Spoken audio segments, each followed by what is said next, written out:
Welcome back to the Moosa Cricket Ground in Pearland, Texas. This is the second match that we're covering today between the Texas Red Cobras and the Georgia Titans here in the Veterans Cricket USA inaugural T20 tournament. The Texas Red Cobras won the toss and bowled in the first match. This match, the Georgia Titans also won the toss and they also decided to bowl. And your openers for the Texas Red Cobras are Kashif Rana and Anand Sundaram. Bowler for the Georgia Titans is Hemant Patel. This is Brian Walters, and I'm absolutely happy to say I'm not going to be filibustering today because I have here in the studio next to me somebody who, when I grow up, I want to be just like Mr. Karan Patel. Good afternoon, sir. Good afternoon, Mr. Brian. How are you doing? I'm doing well. I said it earlier when Captain Kuldeep Patel was batting and describing him, or when he was bowling, describing him, saying that his favorite sport that he watches when he's not playing cricket is baseball. And the reason why he watches baseball is because this man who is sitting next to me is not only an excellent cricketer, but is a professional baseball player. So after this ball, and this is what, three balls remaining here over number one. After this ball, this is worked the way around the leg side. Should be at least two. In fact, it will have the legs to get there for four. So that's a boundary. 5 runs on the board for the Texas Red Cobras. But I want you to tell the people, what is it like to be, my estimate would be fewer than 100 people in the world who have your qualifications, who can actually play baseball and cricket at a high level. What's that like? It's God-given and God bless, you know. Being able to grow up with the background of playing cricket first and then being in America, being put into baseball and being able to, you know, do both sides, play both games, I think is rare because each country back home and here, you know, they play one or the other. So being able to be brought up in the cricket aspect and then being able to, wow, what a shot. Being able to play baseball, you know, it's a blessing to do both. So that was Kashif Rana who hammered that one through point for 4. Here is a question that everybody who's ever played both sports or who knows about both sports will always wonder. Is it easier to learn baseball and then pick up cricket, or learn cricket first and then pick up baseball? I think learning cricket first tends to be a little bit easier. In some aspects, I think if a baseball player transitioned into being a bowler, having that straight elbow would crush them. But since I did the cricket to baseball, I think the transition was a little bit easier for me, being able to go from straight arm to bent arm, because, as you know, we have to throw from the outfield, so you kind of already do a little bit of both. Yep. But on the hitting side, it might be the other way around. Tell me more about that. Just the swing, you know how the T20 game is transitioning. Everyone wants to do the power hitting, train like a baseball player, have that in between the baseball and golf swing. So I think they will have a little bit of an advantage swing-wise. Their learning curve will be learning to read the pitch, hit the ball off the ground. It's not just full tosses or, you know, in the air. So many more questions. We'll come back to that after the start of the next over. First over done, now without loss.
New bowler coming from the Massey Ranch Road and is Najib Hassan. Najib Hassan will be bowling to Anand Sundaram. And Sundaram has not yet faced any deliveries. 8 runs off the bat of Kashif Rana. Big hit, thick inside edge, but it will go all the way to the boundary for 4. So good start with the bat. I will tell you, look, when they batted in the first innings, they made 111 look like 311. I think the mentality of starting out a little bit more positively, I think, will help them in this match. Yeah, I agree. I think, this being a veterans cricket and a little bit older group, but athletic group playing, they're just kind of knocking the rust off a little bit. Mm-hmm. In the air, over the top of backward point, that's going to be 4 more. So look at this. They batted all the way until the 11th over before they hit their first boundary in the first match. Already 2 deliveries into over number 2, and they already have 4 boundaries. So back to the discussion about baseball and cricket. First of all, tell everybody what you do specifically in baseball, what role do you play, and who are you playing for right now? So I'm a right-handed starting pitcher. Previously, I had played 5 seasons for the Chicago White Sox, and I'm currently a free agent, but going to play in an independent league here next week in Lincoln, Nebraska.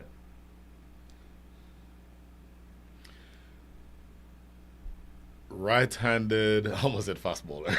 Right-handed power pitcher. Starting pitcher. Starting pitcher. So let's say an opening fast bowler in cricket. I don't know if you are, let's just call a name. Let's say, hit in the air. That might get to the boundary. Also, no, just pull back in front. They'll just get 1. So if you are in the top level of fast bowlers in the world, and I mean at test level, you are around 92, 93 miles an hour off a full run-up. As a starting power pitcher, what is your top speed? 96 miles an hour. Oh my God. With no run-up. 96 miles an hour. In cricket, you have, as this is a thick outside edge, this will run away down the hill. They may get a couple here.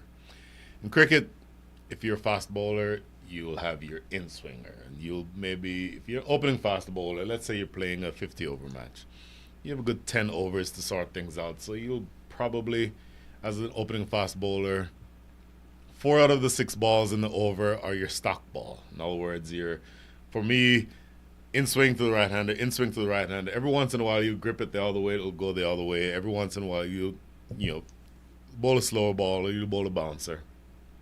What is your mix of stock ball to change-up deliveries?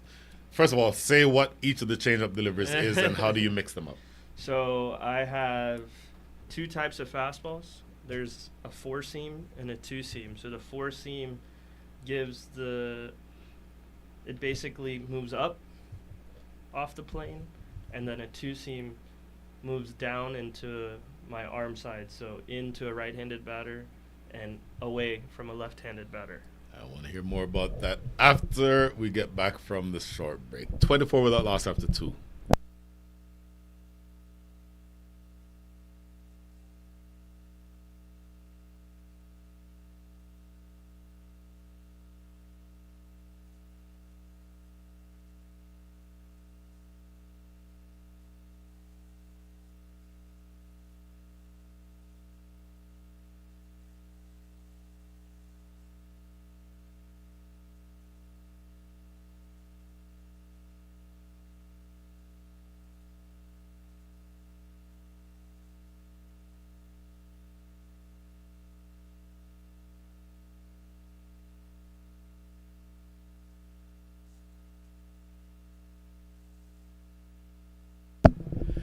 .24 without loss. Kashif Rana 14 from 8 and Anand Sundaram 9 from 4. Oh, that stayed a little bit low. It is going to be interesting to pay attention to that. Now, you were telling me about the four seamer that The sort of two seam. starts. It's two The seamer. four seam. Four seam and is the two one that seam goes up, Yes, two seam is the one that which goes is just impossible to down hit. and in, or down and into a right hander, down and away from a left hander. Then I also have a curveball that looks like a fastball, and then it drops. It drops straight down. And then I also have a changeup, which moves just straight right. And Okay. then I also throw a slider that moves straight left. So you can think changeup and slider are like in swing, out swing. Ah, okay. Curveball is like a back of the hand slower one that has Ah. like a loop. All right. Fastball, you can think of it as a short bouncer. Sure. And then the two seam, the way I throw it, we call it a seam shift, but if you put it in cricket terms, it's like reverse swing. It looks like it's going to go away the way the laces are presented, Okay. and then it shoots back. So in cricket, if I'm bowling and I'm aiming for a fourth stump line and I end up hitting a fifth stump line, that's not the end of the world. In baseball, it's the difference between a strikeout and a walk. Yeah. So not only do you have to be proficient with regard to being able to move the ball the way you want it, but you also have to be proficient enough to be able to hit the right spots. In other words, right on the black is what you're looking at if you want the ball. Let's say you're trying in cricket. I'm trying to draw the analogy between setting a batter up in baseball and setting one up in cricket. Yeah. In baseball, and I'm saying this just from having watched it on TV, all right? If I'm looking to set up a batter, maybe I pitch him inside to back him off the plate, and then the next delivery is on painting the black on the outside part of the plate. Yeah. How difficult is that to learn to be able to do in baseball? It's honestly really hard. The plate itself is only 17 inches wide. And now, depending on umpire, there's a lot of things behind the scene that you can't control. Mm-hmm. But the setup part, I mean, even at the highest level of the game, the best of the best only hit their spot 30% of the time. Very interesting. So, in cricket terms, that's with line as well as length, right? Yeah. So, in other words, maybe you're aiming for, belt high on the outside corner, and then you hit the outside corner, but it's knee high. Yeah. Okay. That's interesting. But sometimes it's they're aiming away and they miss in, kind of like how we do in cricket, right? Mm-hmm. But you kind of get away with it here, being having a little bit more wiggle room. Besides 17 inches. Sure. Okay, I'm going to draw a really weird analogy, but you'll see what I'm asking you in a minute. I live here, but I grew up in Jamaica. So if I go home to Jamaica, here you drive on the right, all the controls are on the left. I go home to Jamaica, I get a rental car. Immediately, I'm comfortable again driving on the left and the controls for the vehicle all being on the right. You play a whole season worth of baseball, but then your dad says, hey, you're in the 11 for my team this weekend, and you're on the cricket field. How easy is it to switch from baseball mode to cricket mode? For me, it's pretty simple. I think there's just like a little things. If I know, I just go practice for a day or two. Yeah. Because I've been doing it my whole life, even in high school, middle school. Playing travel baseball. All the coaches knew. Mm-hmm. I wouldn't show up on Sunday because Sunday is what? That's when you're playing cricket. I want to hear the rest of that. End of over number 3, 30 without loss. This looks much, much better for the Cobras, by the way. We'll be right back.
Okay, so 30 without loss after 3.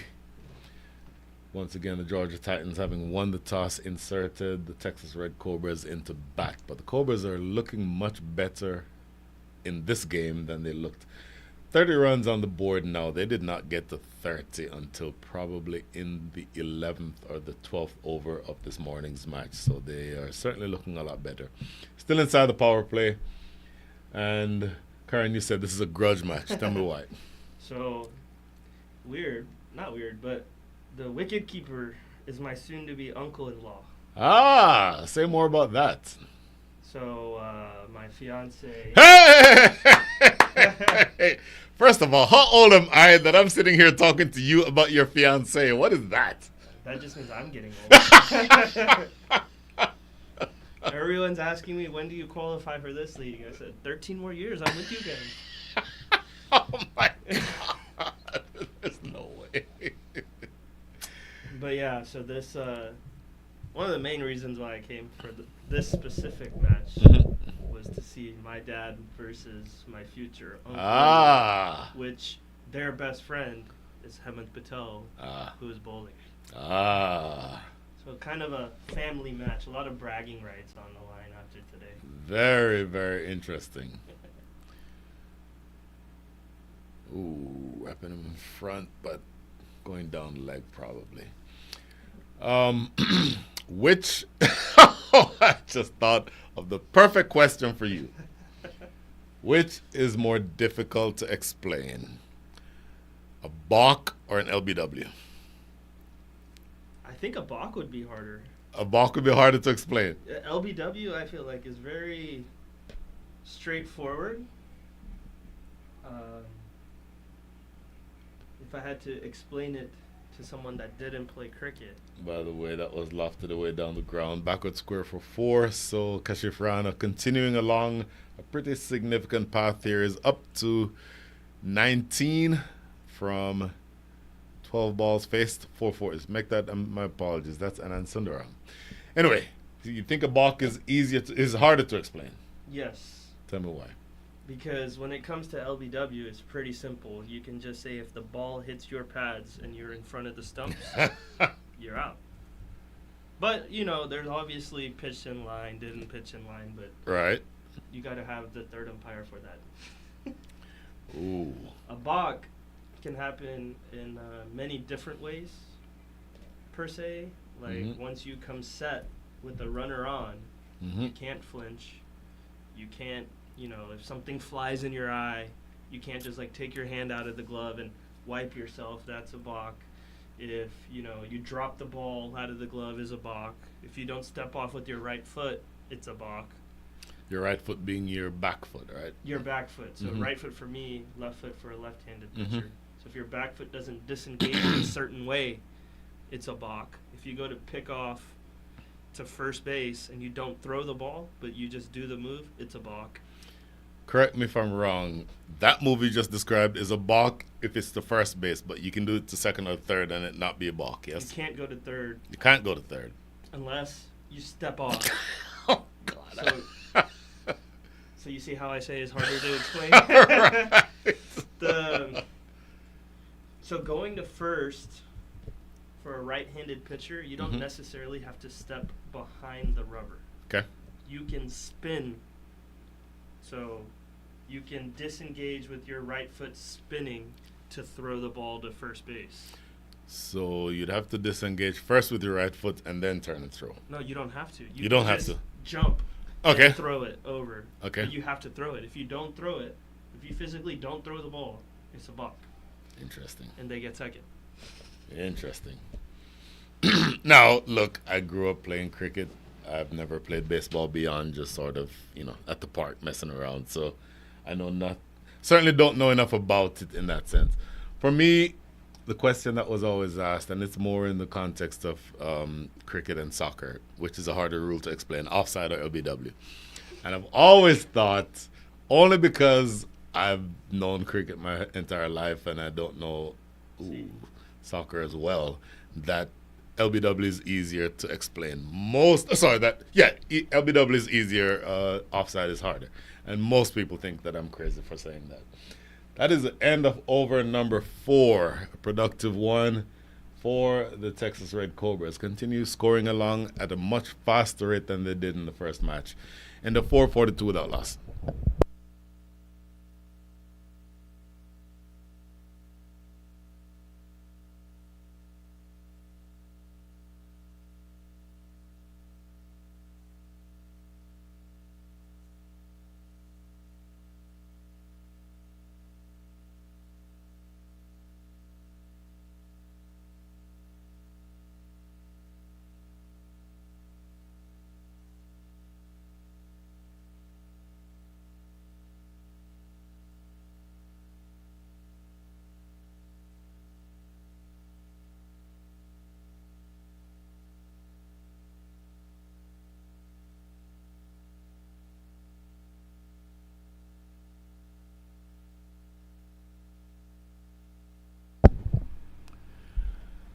Back to live action. This is Hemant Patel. I believe. Nope. In fact, this is going to be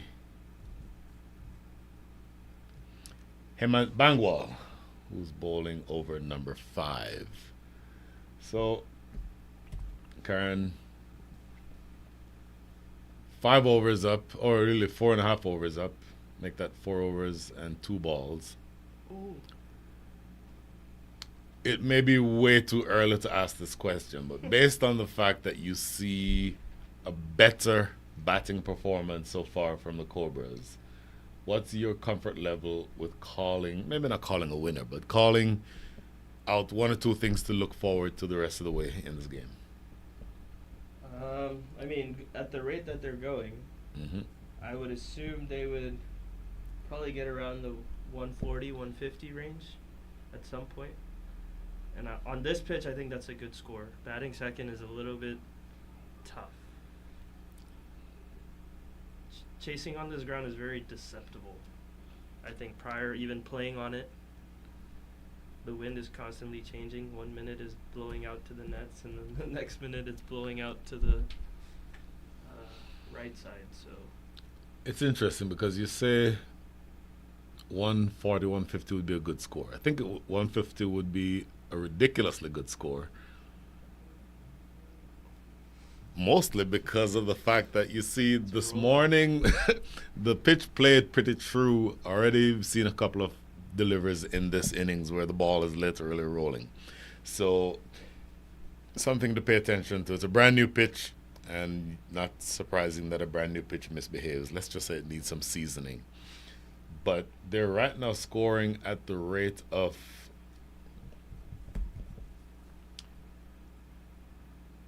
9.86 runs and over.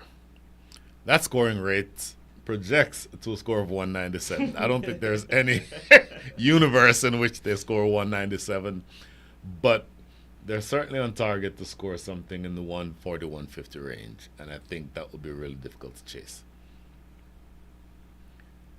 Again, for me, from that, when the bowling is coming from the northern end of the ground and the ball is landing on just a good length, it stays low. And so if you're, okay, I'm switching from baseball mode to cricket mode back for you now. You're a spinner, or you are a spinner when you play cricket, yes? no, You're not? no. So Base? the first time Oh, look at that shot. That's a good looking strike over the top. That might be the shot of the day so far. the first time I represented USA under 19, I went as a leg spinner. This was back in 2012. Maybe that's what I'm remembering. Yeah. Because I was sitting here thinking the only time I've seen you bowl, you're bowling spin. And then after that, I realized that the pace bowling coming up, there was a lot of leg spinners. There was Ryan Prasad. There was a bunch of guys that were a little bit older than me that I knew that I probably wouldn't get a chance. And so I came back, worked hard, became a pace bowler, and then got selected for USA under 19 again in 2015 for the World Cup qualifier. And then again selected in 2016 for the second qualifier in Malaysia, but wasn't allowed to go because my college coach said this collided with baseball season. Interesting. And he said you need to make a decision for yourself on, did you want to represent your country? Wow. Or do you want to play for a school that is paying for your education? Very, very interesting. And look, no kid likes to be put in that situation. At the same time, you do understand why your coach would want a commitment. But what factors came into your mind in making that decision? It really came down to, where I thought, unfortunately, being 18, 19 years old, where my future would be. Mm-hmm. And at that point, cricket wasn't very big or growing as it is now. So it was definitely baseball, and ended up being the right decision. Sure. By the way, a new bowler is going to be Jwalant Vakil, or JV Vakil. This is the last over of the power play. The first delivery is knocked into mid-wicket for no run. There are a lot of kids, and in fact, every time you say something, it prompts another thought in my mind. There's a lot of kids right now who wake up in the morning from the very first thing that they do. Let's say they're 6 years old. I want to be the next pick a sport. And they do nothing but that one sport. And they key in, and they go to morning practice, they go to evening practice, and they go all the way through to where they, get to the level of maybe college, and they are able to play at that level.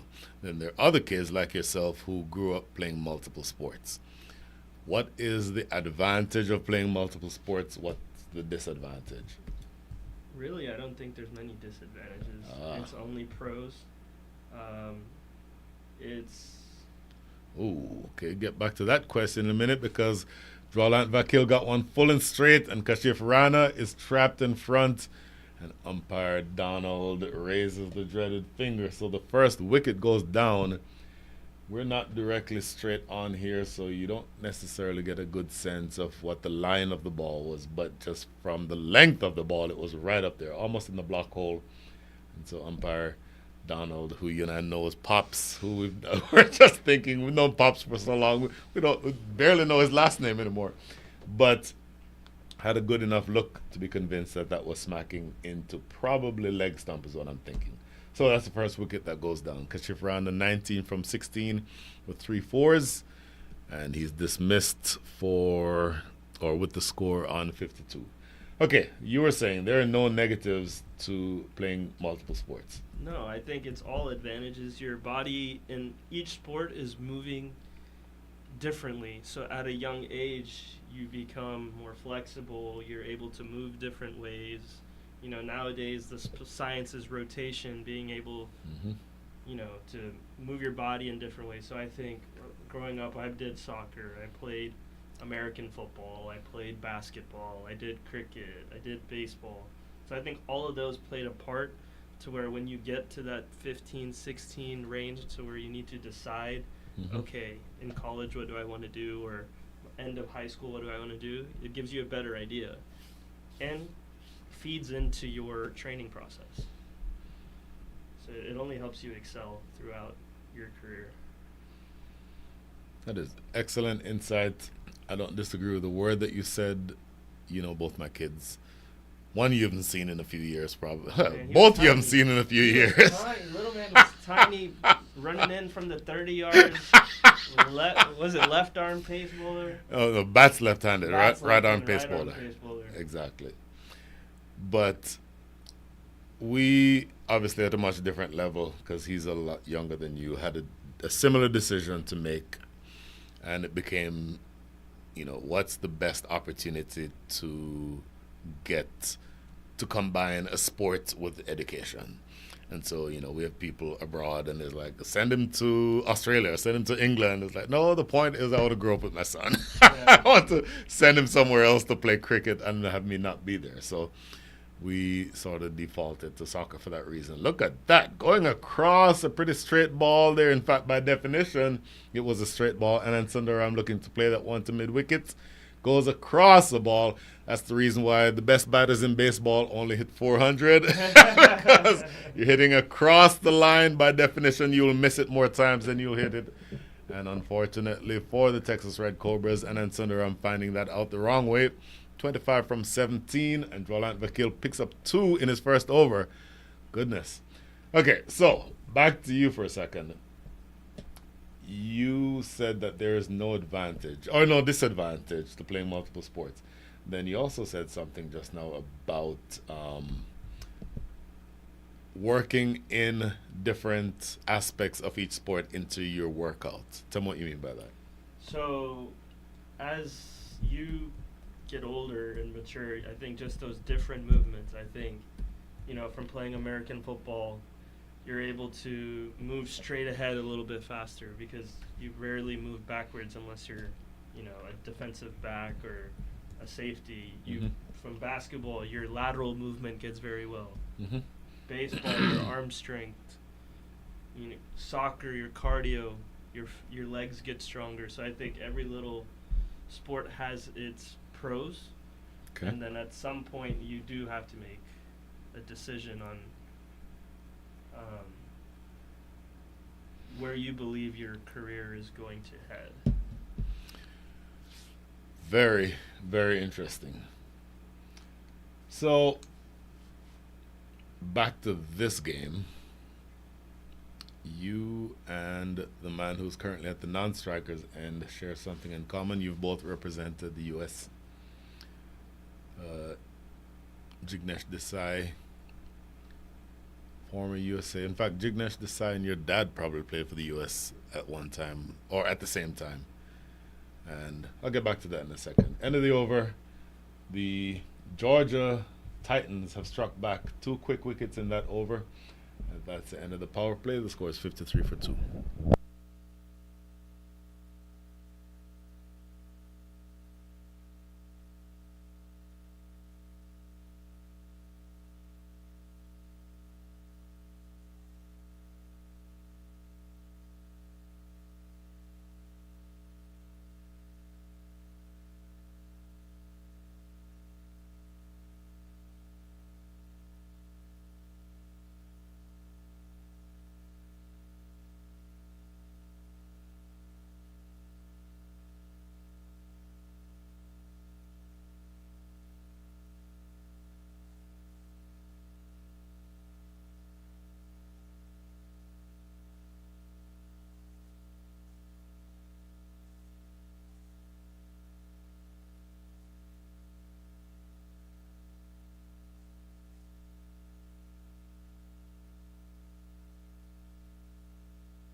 New bowler coming from the northern end of the ground, which is the Pearland, and we I think just decided to pronounce his last name Thiagarajan. Let's just call him Ravi. Ravi will be taking the ball, bowling from the. I keep saying the highway end. We're not in Prairie View. We're in Pearland. So bowling from the northern end of the ground, bowling to Rahil Khan. Rahil Khan on not Jignesh Desai, actually bowling to Jignesh Desai. Jignesh Desai on 1. And we were just talking about the fact that both of you have represented the U.S. And you obviously would have been representing the U.S. in a sport that not very many people would be familiar with. So what does it mean to be able to represent the U.S., and does it make a difference if it's a sport that not many people know about? No, I think it's a blessing to represent your country in any sport. It's an honor, to wear your country's letters, regardless of which event. And I think with the next Olympics coming up in 28, I think it's 2028, right? Where cricket is involved. Yep. I might have the opportunity, because of my parents being citizens of India, okay, if they qualify, to represent India baseball. For baseball. Interesting. Oh my goodness. Okay, so I just thought of the best question for you. U.S. versus India in baseball. You are now pitching for the U.S. Sorry, for India, and you're pitching to, I don't know, guys who you've played against in your entire life, against and with. Yes, you want to do your best as an athlete, but how different or how special would it mean for you to be able to defeat the U.S. playing in Indian colors in a baseball game? I think it would mean a little bit more because they are the best of the best. If India does qualify, they Sure. have to go through the whole South Asia ranks, playing Pakistan and playing all those teams. Mm-hmm. And then if they have to play the big boys, that will be a highlight. I think that is just a different level of baseball. Wow.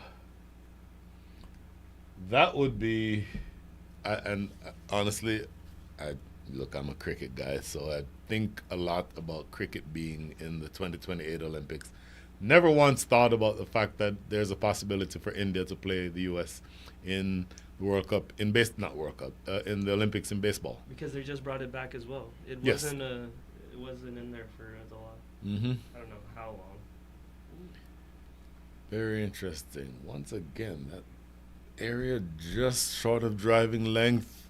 When the ball hits in that spot, it seems to stay just a little low. Into over number 7 now, by the way. One ball coming up in over number 7, Ravi Thiagarajan. Ooh, that rolled off the tongue, didn't it? Last ball. Ooh, tried for the big hit. Gets a thick inside edge. Should get 2 to fine leg. That is the end of over number 7. 7 come from over number 7. The score at the end of 7 is 61 for 2.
So Jwalant Vakil back into the attack for his second over. Bowled over number 6, now bowling over number 8.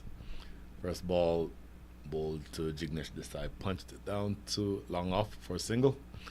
Jignesh Desai now 7 from 6 with 1-4. Rahul Khan 2 from 3. Big picture, the Georgia Titans having won the toss and deciding to bowl have brought the run rate down some. It's not projected to be 195 anymore. But they're still scoring at a pretty healthy rate.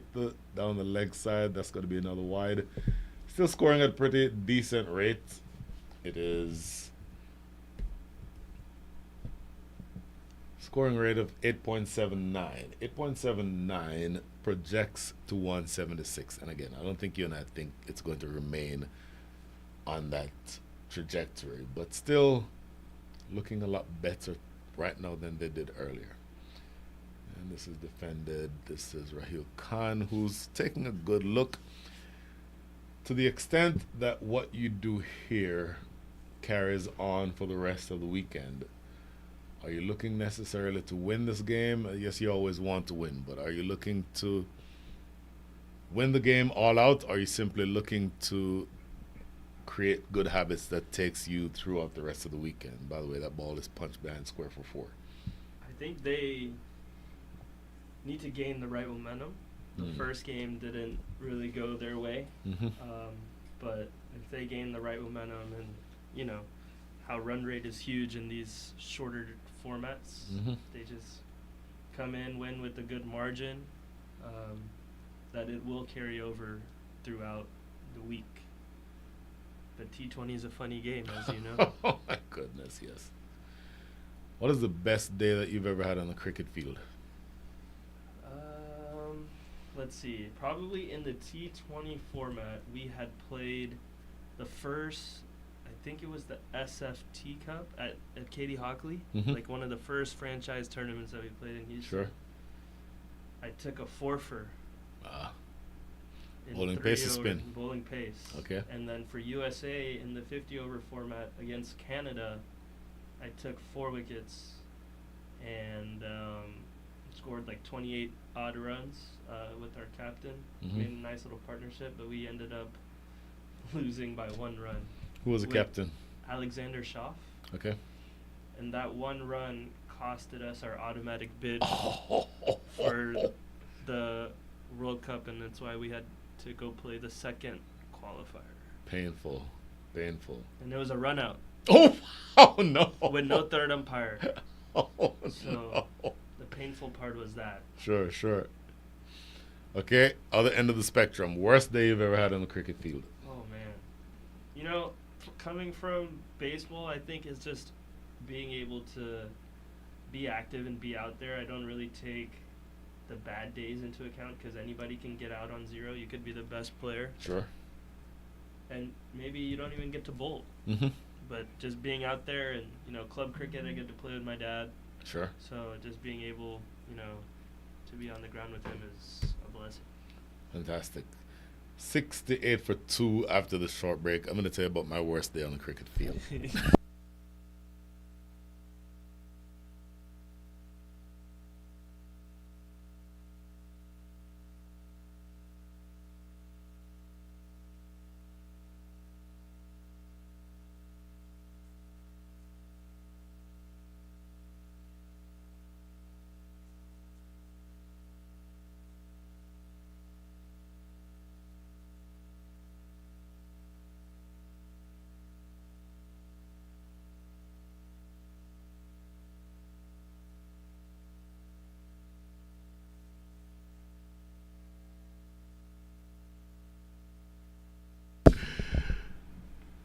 Short delivery. Boy, that one did not get up at all. Watch umpire Myron James here to see if these are buys or if this is a buy.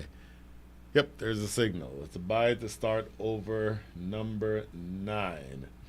I mentioned that I was going to tell you about my worst day on the cricket field. Ready? Yes, let's hear it. Open the bowling. I don't know if you remember, you ever played against this guy in Austin. His name was Jay. Jay's last name was, I can't think of Jay's last name, but opening batter, tremendously good opening batter. 3 overs, I don't know, 41, something like that. Just absolutely blasted me all over the park. When I came into bat, first delivery, leg spinner. I'm a left-handed batter, so I love leg spinners. First ball, full toss, just on the waist height. Tried to hit it into the next county, top edge. Oh, no. Caught. Walking off the field, I had my water jug. I was irritated, picked up the water jug, started drinking from it.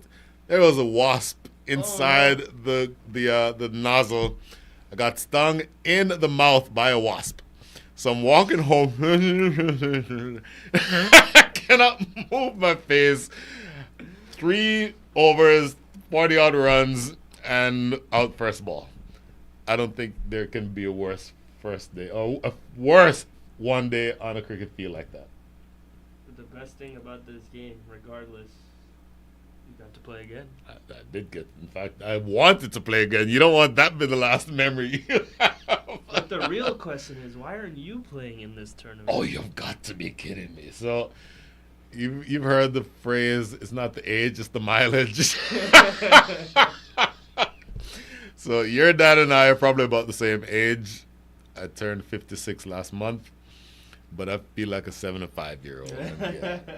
Even on the days where every once in a while I'll show up, for example, for a minor league match to commentate, and they say, Brian, we're short umpires. Can you umpire?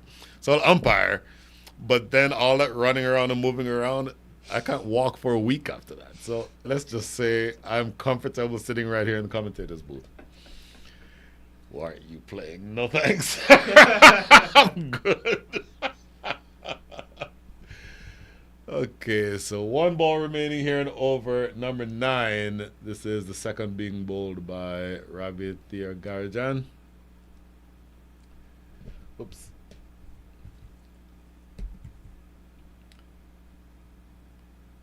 Down the leg side, hammered away into the deep. That will be 4. So, a good closeout to the over. By the way, the Texas Red Cobras are maintaining a decent scoring rate. That is 8. That came from over number 9. The last 5 overs have yielded 34 runs, so going at the rate of 6.8 there. Overall run rate is 8.4. After 9, the score is 7-6 for 2.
Over 10 about to start, you new bowlers. Ayaz Sheikh.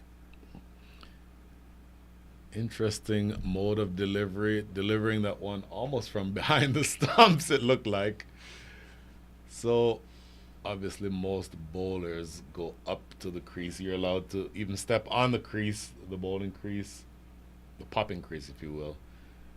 But you see him there, he's almost releasing it, almost in line with the stumps. He could go forward another 4 or so feet before choosing to release the ball. But that is his first over. 2 deliveries underway, no runs scored already in this over. Approaching the halfway point, very full, driven, and 3 straight dot balls on the trot. So a good start here. At what point do you, as an athlete, excuse me, decide, you know what, I've had enough of the limelight. After I finish playing, I'm going to go have another 50 or 60 years to live. So let me go do something else. How do you make that decision? How do you perceive that you'll make that decision? I think for me, it is once I feel like the doors have closed in. Okay. You know, like after my contract ended with the White Sox, I didn't know what I wanted to do. Okay. And then came along 2 months later, a league starting in Dubai. And I happened to be the first overall pick in that draft. Okay. So that was a sign to me saying, okay, it's not the time yet. There's some gas in the tank still. Yeah, there's some. I mean, I'm still young. Mhm. I think it's 27? 27, you know, Wait, when's your birthday? January. So just January what day? 2nd. What? You're 5 days older than Kyle. I just realized you're the same age. There you go. But yeah, I think just opportunities arising themselves, and Sure. at some point you have to be able to close the book and say, all right, I gave everything Mhm. I had, but there's still some, like we said, gas in the tank to where I Mhm. don't have to make that decision yet. Speaking of gas in the tank, Jignesh decides put some gas in the tank of that ball, gets it through mid-wicket, races away for 4. 5 from that over. That is the halfway point in this innings. The score after 10 is 81 for 2.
81 for 2 after 10. Jignesh Desai, 16 from 14 with 3 boundaries. Rahil Khan, 7 from 12 with 1 boundary. And the new bowler bowling from the Pearland end is going to be Ranjit Nair.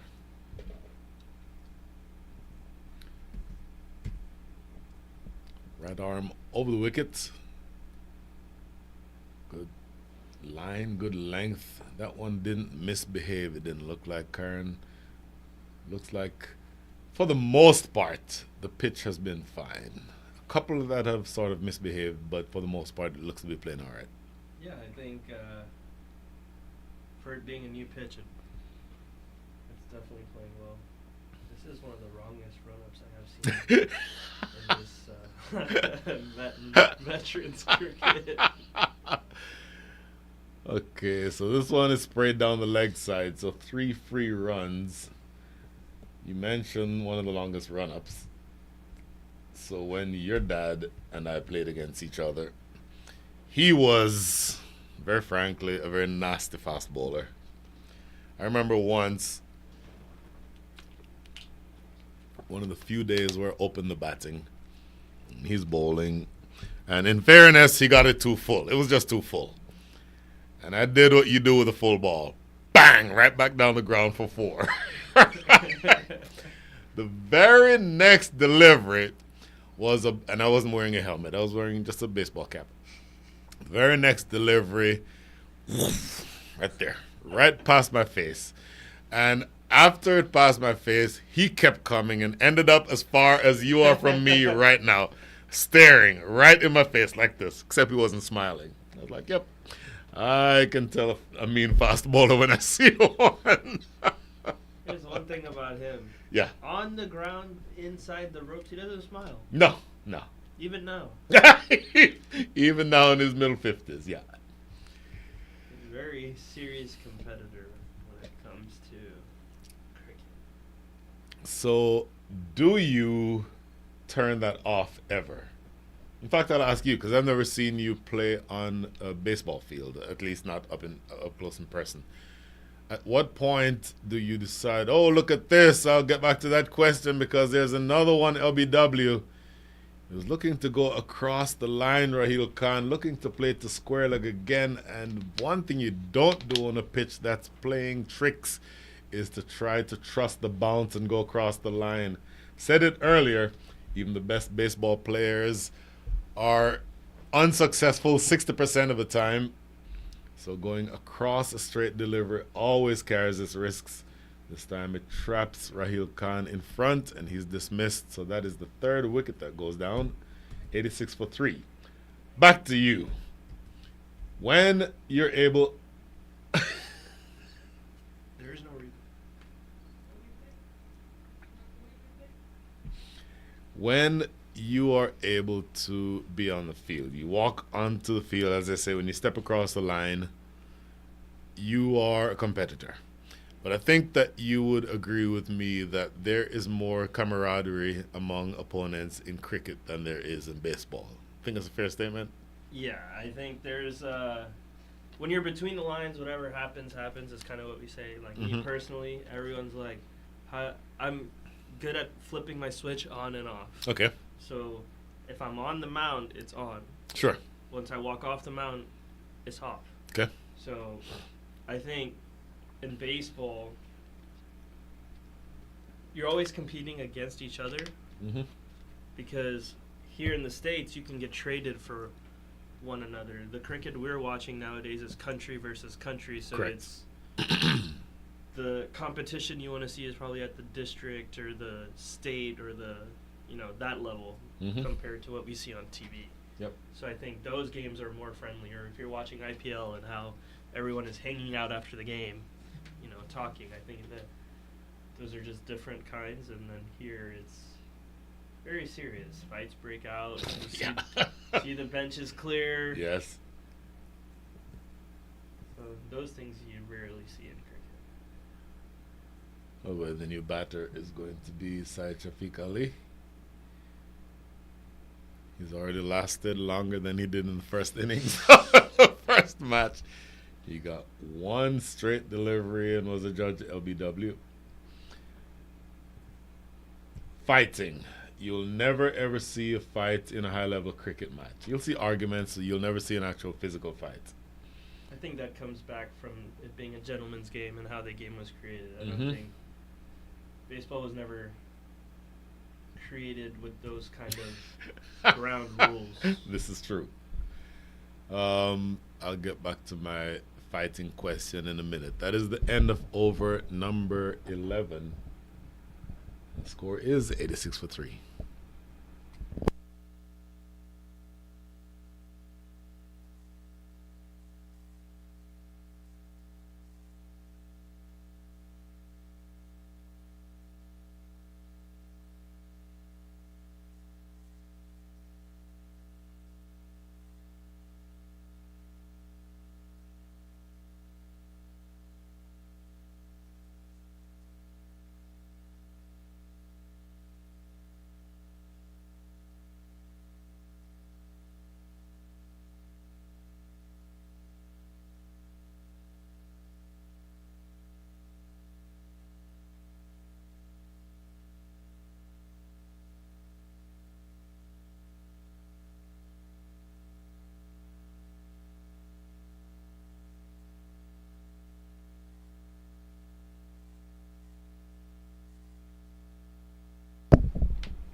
Ayashik, right arm around the wicket, bowling to Jay Desai.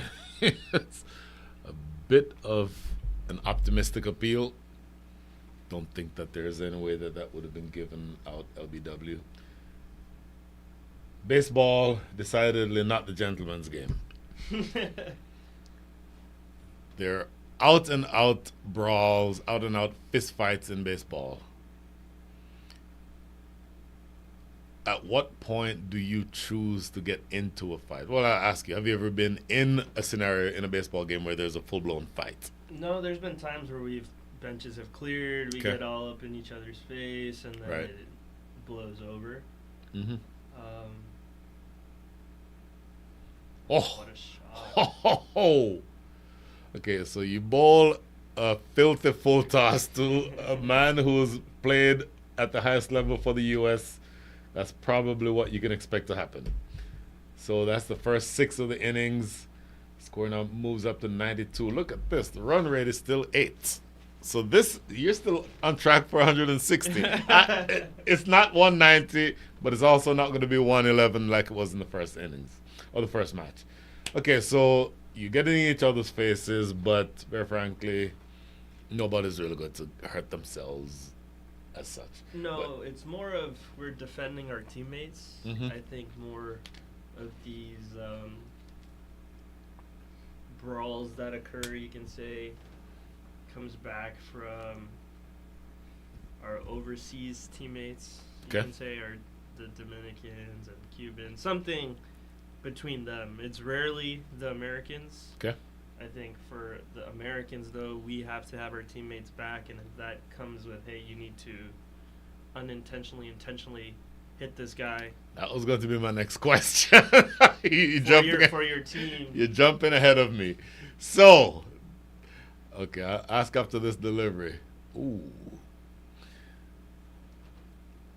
Something happens. Let's say somebody slides into second base, studs up, somebody cleats up, and that was a dirty slide. And he's coming up to lead off the next inning.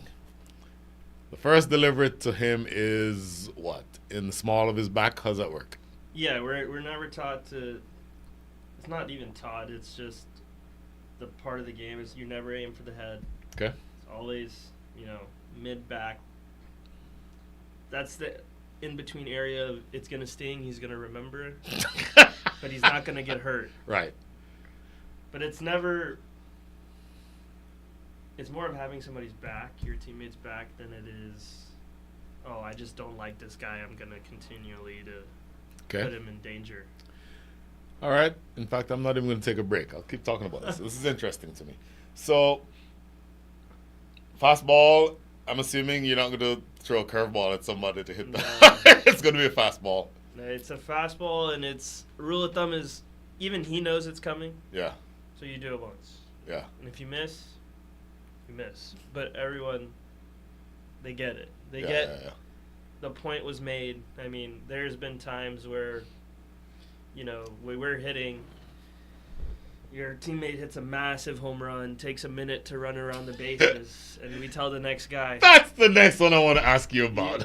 You tell you tell your next guy up, say, hey, be ready. We don't know. We don't know what's gonna happen here. All right. But if something does, we don't need to retaliate because we know we were in the wrong for taking that long. You hit it, good. Pimp it, do whatever you need.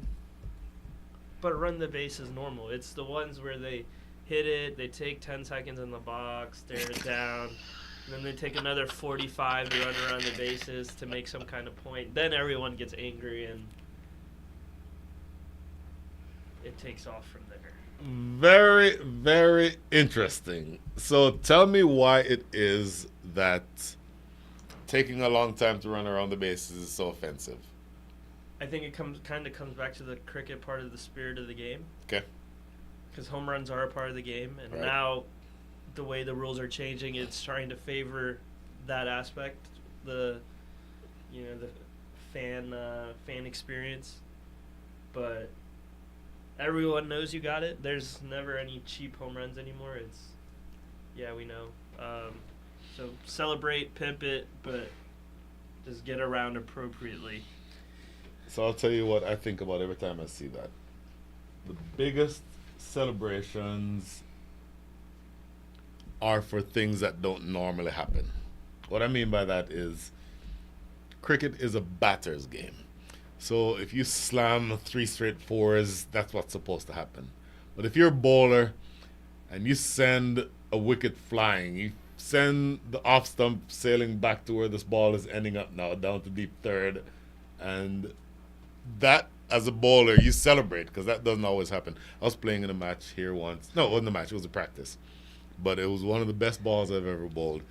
Clean ball, the guy, hit the middle stump, broke it in half. That I celebrated. Yes. Because when something happens that doesn't always happen, that's where you see people celebrate. For me, if I strike a guy out, the best baseball batters hit 400. So 6 times out of 10, the best baseball batter is going to get out. So I'm not supposed to celebrate that. But if I hit a home run, the best of them all will hit a home run every 10 times at bat, maybe.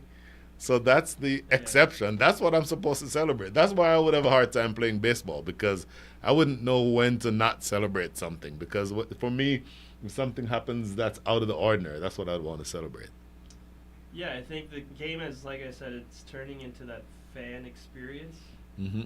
And so it kind of has come to terms with, if you're going to celebrate as a hitter, I should be able to celebrate whatever I want as a pitcher. Okay.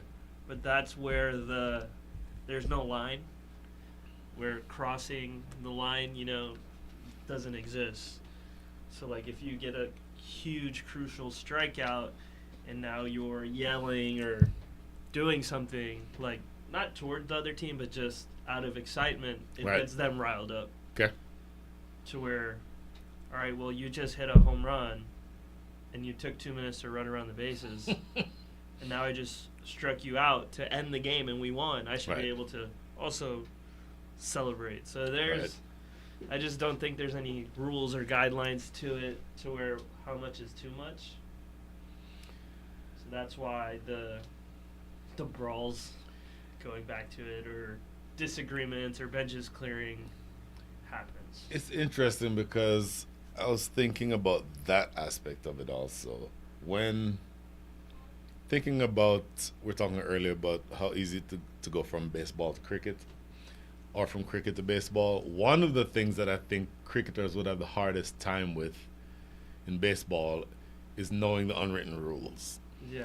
Because if you are, I don't know, Chris Gale, and you hit a 6, you kind of get into pop your collar mode, and you don't expect for the next ball to be a fastball or in the back of your in your back.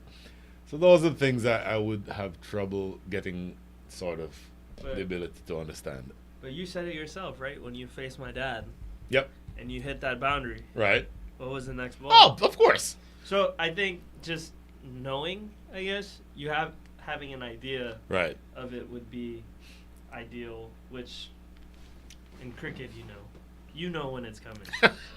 I feel like when a bouncer, you hit 2 or 3 large ones in a row, you know something's coming. Yeah.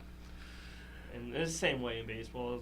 You know, same guy hits 2 home runs and takes 2 minutes each time. It might not be the starter. It might not be today because we play the same team. It may not be today. Okay, now, all right. Let's say I style it, right?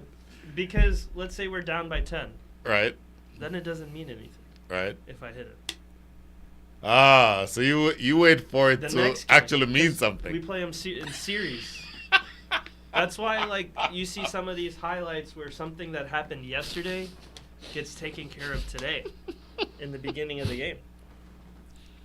It carries over. It's not like once the game's over, it's over. So is it the manager who comes to you and says, "Hey, look"? No, it's just the players. As players, so Manager will never. Okay. No coach will ever. It's. So a senior between player the will come roster, to you. Yeah, between the roster, like, hey, Yeah. we need you to take care of this. Yeah. And they know. Yeah. The other team also knows. That guy, he knows. It's coming at some point. This is fascinating to me. Or like I said, the next batter. Yeah. It might not be him. Right. But you as the next guy on your team knows that I'm about to get hit and I got to wear this for you. You owe me lunch. You owe me dinner. I'm going to sit here and take 95, 96 off my elbow or back because you did something dumb. Okay, so somebody who you and I both know just made a really smart comment. Bassett Zubair, you opening the batting, B? Yes, Bassett. I used to open the batting every once in a while. I was see, Bassett, you have to understand. You knew me in my old age as a player. I used to be decent back then. Oh, goodness. Anyway, so back to the point. And by the way, where we are now, the score is 105. Make that after this double coming up, 107 for 3. Batters are Jignesh Desai, 24 from 21, 3 4s and a 6. And the scorecard actually says Arpan Matele, but I believe this is Syed Shafiq Ali who's batting. But tell me about if you have a kid who is looking to get into baseball, what do you tell them about what the best position is for them to play, and then what do you tell them about how to conduct themselves on a baseball field? Yeah, so I think it comes from how old are they. There's many factors, I guess. How old are they? Are they coming from a cricketing background? Mm-hmm. What kind of sport background are they coming from? Naturally, your best overall athletes are your center fielder and your shortstop. Okay. So if I'm talking to a cricket kid that is trying to play baseball, naturally I would probably tell them, hey, go play in the outfield. Okay. Because one, getting used to the glove is going to be hard, but you're used to taking catches coming in at that arc and that height. Mm-hmm. Now putting them in the infield and trying to learn how to use a glove, and balls are getting rocketed at you. Now you got to field it with your glove and then figure out how to put your hand in there and take it out and throw it accurately. Like, I think all those factors come into play, but overall, your best athletes play short and center. Your smartest overall, usually your smartest player is probably your catcher. I mean, the higher you get, you know by body structure like where you're gonna end up playing. But yeah, I think I got put in it when I was 4. So growing up at age 1, 2, 3, Dad would take me to the ground. So cricket came first. I didn't, and then he put me in t-ball. So then the t-ball thing happened and played through, and then that's when I got to that high school range where Saturday was baseball, Sunday was cricket. It was always a split. The coach knew. Throw Patel Saturday, Sunday he's on the cricket ground. Yeah. And so I was able to balance both sports. And then high school season, you didn't play on the weekend, so it was Tuesday, Friday, varsity baseball, Right. Sunday cricket. Wow. And then training Monday, Wednesday, Saturday. Very, very interesting. By the way, so back to this game. 108 for 3 after 14. So last 6 overs coming up. And 108 is already more than the Texas Red Cobras have scored in the first game. And Jignesh Desai is still there. 28 now from 24 with 3 fours and a 6. 108, now 109. We said earlier 140, 150 is a good score. Where do you think they end up here? I think probably in the next 2-3 overs they're going to have to pick up the pace if they want to set a little bit bigger of a total. Mm-hmm. I think that 140, 150 probably still sounds about right. 31 runs in 6 overs. But if they do that... Wow. Imperious. That was imperious. Yeah, it might cross it. Now, do you know anything about Georgia's batting lineup? I really don't. I know a few people, like I said earlier, but I don't know much. I would say I would know more about the Red Cobras just being growing up around them. I can say that they still have a lot of batting left. Sure. To come in and kind of,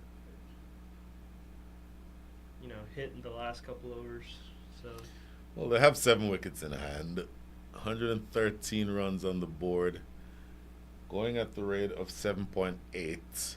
Sky, this might be, in fact, you'll be safe here. But it almost feels as though 145, 150 is the low end of what they'd be looking to get to. As of right now, still going at 7.8 and over. 7.8 and over translates to somewhere around 155, but with 7 wickets in hand, you would think that they could accelerate. And like you said, they bat a little bit deeper. Today, Zubair came in at number 11. Yeah. So, the batting is very deep, and yes. I think here in the next over or so, you will see they're starting to accelerate. Mm-hmm. It's interesting. Play That more also positive shots through. that actually stayed very low. I think you see what Jignesh Desai's reaction is. I think he's saying exactly that. Boy, that one stayed low. I was lucky to keep that one out. But that was more to the point I was making earlier about if the ball is playing tricks off the wicket, maybe you don't go across the line. Advancing down the track, easy catch and taken. So that's a big wicket. Jignesh Desai looking to do exactly what we suggested, accelerate.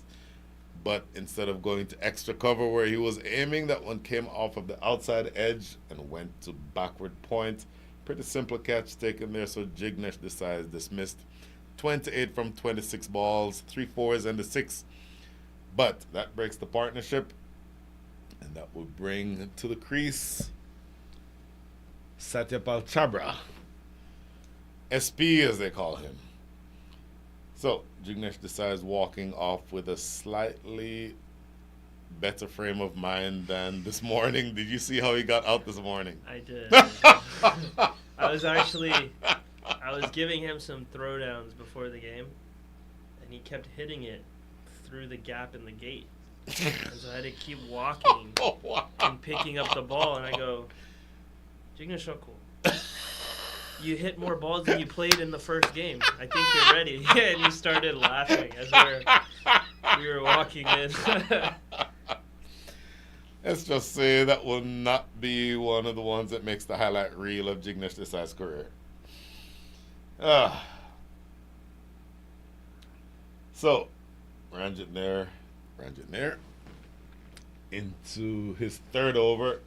2 for 18, 1 ball remaining in over number 3 for him. And we are into the 15th over. So just another 31 balls left in this innings. Once again, the new batter is Satyapal Chabra. Deep square leg, deep mid wicket, long on, long off, and deep extra cover. So those are your 5 outside. Everyone else is inside the circle as is required. Ooh, down the leg side, more free runs, at least a couple more. They'll jog for the second, which means that they get, well, in fact, they had to speed up there at the last point for the second. So 3 more runs to the total. And by the way, if you're looking to restrict a team from getting to 160, the last thing you want to do is keep spraying the ball down the leg side, as is what happened here. So there's your quick summary. Jignesh Desai, 28 from 26. And Sundaram is, you saw his figures there as well, and a good start with the bat so far for the Texas Red Cobras. There's that spot again, staying just a little low, but negotiated well by Satyapal Chabra. That is the end of over number 15. Last 5 coming up, 117 for 4.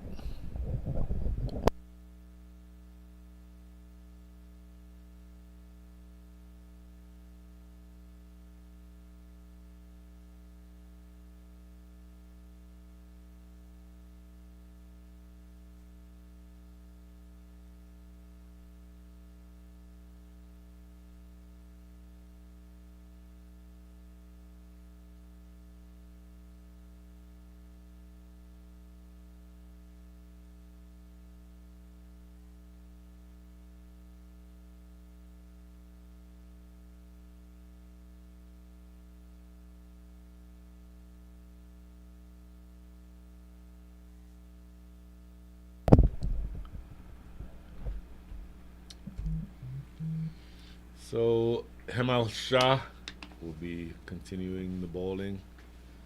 1 over, none for 4. Or I should say 4 runs conceded and no runs, or no wickets taken. 117 runs on the board. Last 5 overs coming up. Good looking delivery. Punch into the offside, they'll get a single. Back to the conversation about switching sports. Which is harder to throw, a baseball or cricket ball?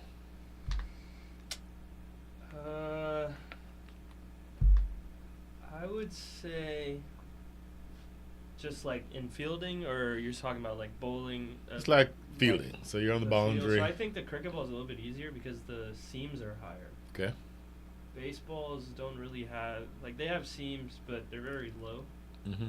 So I think you're able to rip a cricket ball when you're throwing it because they're just so high. So when you're throwing from the outfield, I'm assuming you grip it cross seam? Always. Okay. Never with the seam up. When I I'm did that coaching, one. I'm coaching kids and fielding and they throw seam up, I get mad at them. I'm like, go get it.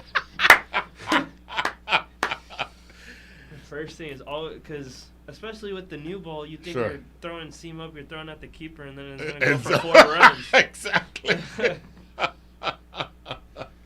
always cross seam. Learned that the hard way once, never did it again. But if you're, obviously you're fielding on the boundary, needless to say, if you can throw a baseball 96 miles an hour, you can throw from long on to the keeper's end without much fuss, yes? Yeah. What's the furthest you could throw either baseball or cricket ball? So growing up, when I was training, it would always be the full length of a football field. So back of the end zone to the back of the end zone. 120 yards? Yeah. Oh my God. Are you serious? Yeah. If you ever get to talk to my dad, ask him when we went and toured in India. Yeah. We took USA Cricket Academy went. Okay. We played a game in, I don't remember which city we played in. But after the match, my dad was messing with the kids on the other team and was like, if anybody can out-throw him, I'll give you 500 rupees. Yeah. And so they were all excited. So the first throw I did was from maybe like 10, 15 feet behind the pitch, straight into the stands. And then they all did it. They're like, oh, this is easy. So then I went 20 feet more back. So this is in between the stumps and the 30-yard on the far side. Yep. Into the stands. Okay. 2 guys did it out of the 10 that tried. Yeah. So then I was like, all right, I'm over this. I'm tired of going 20 feet. I went all the way 3/4 of the boundary on the other side, threw it into the stands. And then they dropped the ball. They're like, what is this? We're not going to do that. And they're like, no, we're done. We're not doing this. So then they left. Have you ever tried playing any other sport where you needed to throw the ball? So, for example, like football, American football. I did. I played. So when I played Pop Warner, which is like youth football, I was a tight end and a middle linebacker. Okay. Then I played 7th grade, so that's like the first year you can play school sport. When I tried out, the coach knew I had a baseball background, so he's like, "You're the quarterback." I was like, "What? I've never played quarterback. I've always been, catching the ball or hitting somebody on the other side." But yeah, that was the first year I played quarterback and threw a football. But in baseball training, we throw a football a lot because it's low stress on your arm. So. By the way, we should probably say a word about this game that we're covering. 125 for 4. It was the score after 16. It's going to be Jwalant Bakil, who is bowling his 3rd over, 2 for 11 so far, conceding a single here in over number 3, or his 3rd over number 17. Overall score now is 126 for 4. What is the purpose of, for example, cricketers warming up playing a different sport? Yeah, so I think even in minor league, when I got to play for Lone Star, they warmed up with the soccer ball. Mm-hmm. So I think it's just getting different parts of your body activated, loosening up the legs after a nice stretch. And then I think mainly kind of to get your competitive edge going. Okay. Because I think when you come to the ground, it's very relaxed. And then you're expected to turn that switch on as soon as the first ball is kind of being bowled. But if you start off with that soccer, or sometimes they do that throwing game with catching, just getting the competitive juices flowing, I think, kind of excels everyone a little bit and gets them step up their game a little bit faster so that you are ready for ball 1 instead of waiting till after ball 1 to get it going. Interesting. So, last 3 delivers here in over number 17, 128 runs on the board. We may not get to 170 like we were talking about. 140 is looking good, though. 140 certainly should happen. This is worked into the deep mid-wicket. So 129 with 3 overs and 1 ball. You would think 140 would be pretty easy. 150 should be on the cards. Yes. I will say I've been very impressed with the fielding of all the veterans in veterans cricket. It's been very, You were saying. Maybe I need to take this statement back. Commentator's curse happens every time. I think overall the fielding has been very well. I think their competitive juices are flowing, and everyone wants to win. So they're diving around, and no one looks like they're over 40. They look like they're back in their later 20s, early 30s, diving around and running around. That much I agree with you on. So to make that 3 overs to go, 129 for 4.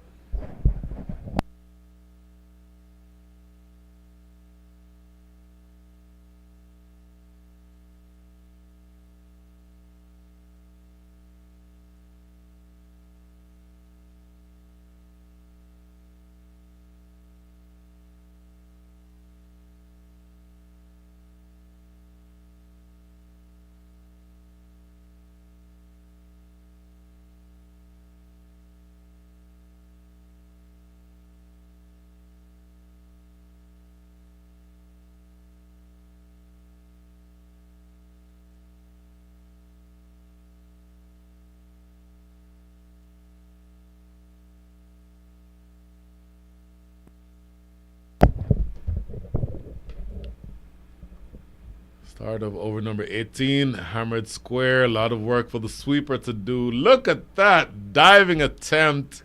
To your point, the old guys are throwing themselves around. This time it didn't come off though.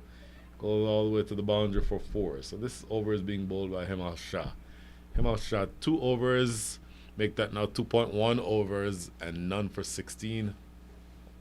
Maybe getting this one a lot wider and a lot shorter than he would like. Death bowling.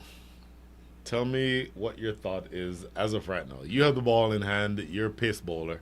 So this is the more recent vintage of Karan Patel. What are you trying to do with the ball? I mean, it seems like the pitch is staying low on certain areas. I'm going to try to take full advantage of trying to get it to skid up and under, or necessarily I don't think they need to bowl a slower one.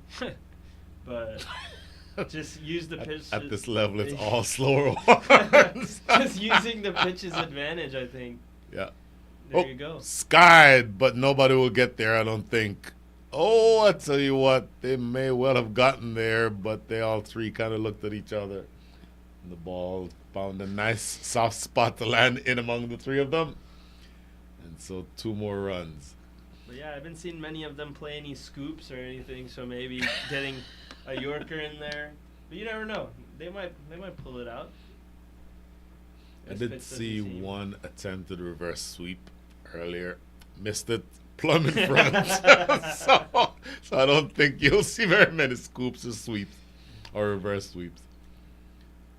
Oh, that's a good looking shot up and over extra cover, but just one bounce. All it'll get is 1 run. Look at that throw. That was a Karan Patel throw from extra cover.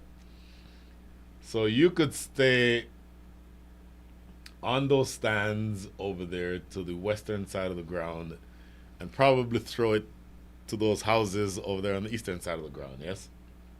Yeah. Oh, this is insane. Absolutely insane. Good delivery. Driven in the deep. Sweeper has a little bit of work to do, but just 1 more run. And look at this. 137 runs on the board with 12. Make that 14 balls remaining. So I would think, look, a run of ball here gets you to 150. An odd boundary puts you at 155. 155, 160 is most likely where they'll end up. Look at that little cheeky late cut. So breaking out all, pulling out all the stops here. And should just be 1 ball remaining here in over number 18. Brand new pitch, and I would think that there is some treatment that needs to happen between now and the match on Saturday. Swept away around the leg side. That's going to run away for 4. So there's the odd boundary that you were looking for. That is 142 for 4 after 18, and 160. 160 may be a little bit out of reach, but I think 150, 51, 55 is within the cards. Okay, coming back in a few. 142 for 4.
Last two overs, Roland Vakil. This is lofted down to deep third. Should get a couple here. 160 may actually not be out of reach. 11 balls remaining in the innings. And they have 144 runs on the board. You can score 11, or 16 in 11 balls. In theory, that's pretty easy. Well, maybe not easy, but in theory, it should be pretty straightforward. Gotta run the runs. You do have to run the runs, though. That makes the difference. That's going to be one. Don't think you look for two here. Syed Shafiq Ali wants to go sprinting back down the other end. Doesn't realize that the man who is on strike now wants more of the strike. And that's Satyapal Chabra. Next delivery. Ooh, gets him in front. Long think about it, then raises the finger. Umpire Myron James is convinced that this one is hitting the furniture. Thought about it for a long time. I like to see when an umpire takes his time to deliberate and make a decision. I don't like to see an umpire who immediately raises the finger. But umpire James thinking about it for long enough to be convinced that, yeah, I think that one's at least kissing, probably. I'm thinking leg stump. And so that is wicket number 5 that goes down. 3 deliveries into over number 19. And that is always the best way to pull back the scoring rate, is by taking wickets. So, coming into bat now is Farhan Hamid.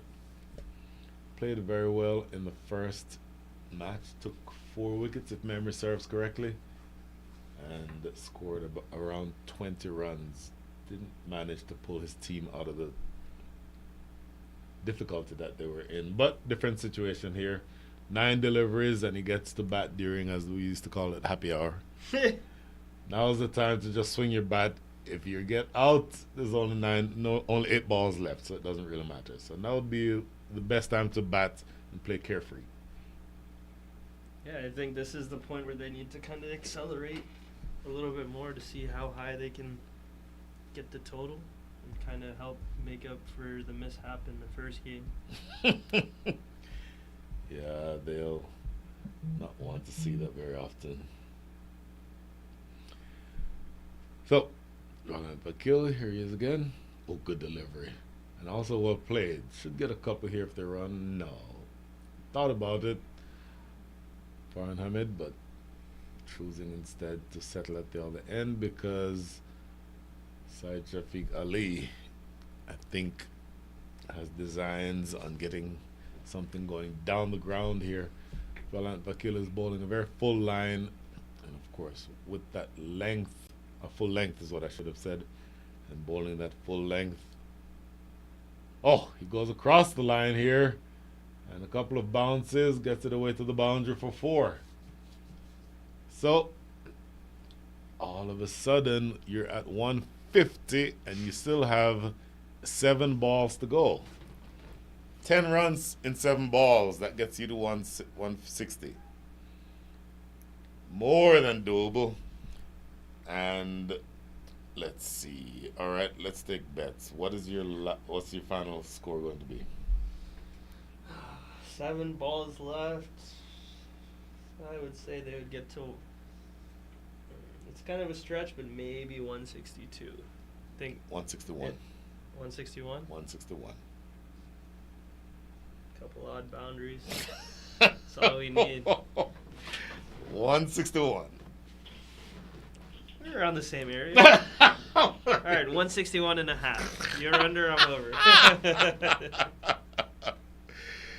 All right, so Syed Shafiq Ali is 36 from 27 with 5 fours. Farhan Ahmed 1 from 1. And this is the last ball of over number 19 coming up.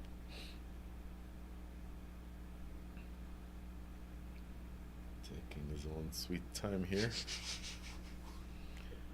Drawing out the suspense just a little bit longer.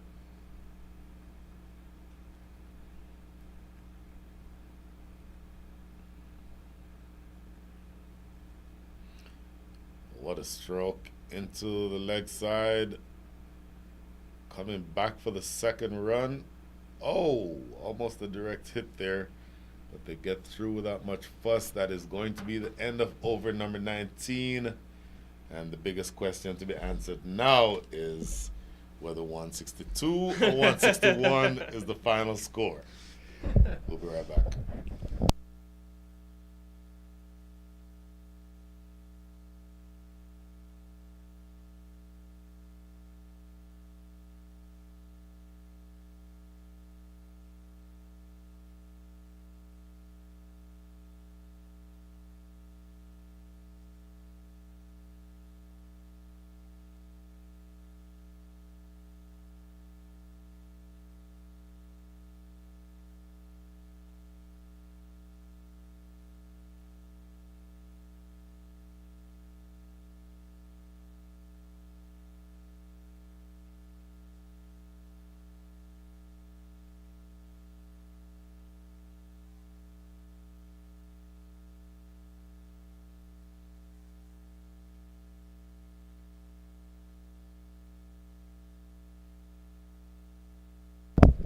Last over, 152 for 5 is your score. Karan Patel wants 10 runs. Brian Walters wants 9. It is a steep ask. Scoring exactly at the rate of 8 runs and over.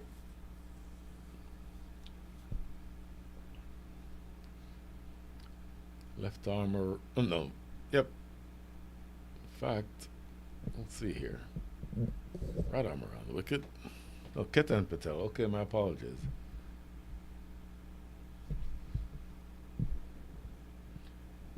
All of a sudden, nope, that's jersey number 3. Yeah, Ketan Patel. Okay, my apologies. Figures so far. In fact, he has not yet bowled. Left arm around the wicket. Struck over extra cover. Should just be 1. Good start to the over. Anytime you concede 1 run in situations like this, you're doing your job. You'd be happy with 5 more singles, but both of us would be very disheartened.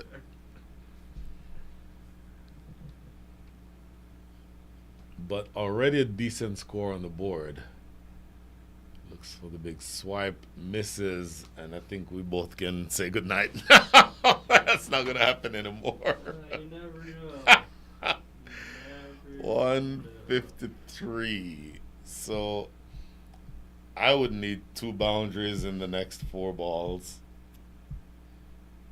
Ooh, okay, that's not going to happen. Goes across the line. Totals? We're not revising the total. Oh, there's a chance. Wicket number 6 that goes down. So, going into the last 3. Oh, look at this. Come at the moment, come at the man. The stage is set. Even though I do believe that if he gets to where we want him to get to, it would be more my number than yours. And how ironic would that be that he disappoints his own son? 3 balls in, right? Yeah, 3 balls remaining. The scorecard says 2. Pretty sure that's not right. 1 dot wide. I mean 1 dot wicket. 1 dot wicket. So, yeah, should be 3 balls remaining. I'd be perfectly happy with 2 4s and then clean bowled.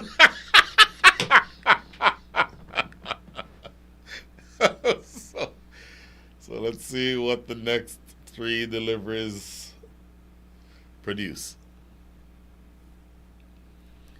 Ketan Patel, again, this is his first over. 1 run conceded so far, and he's taken a wicket. So he's done well in the 3 balls that he's bowled so far. But bowling to a batter now who has full license. Bang, down the ground. Should just be 1, though.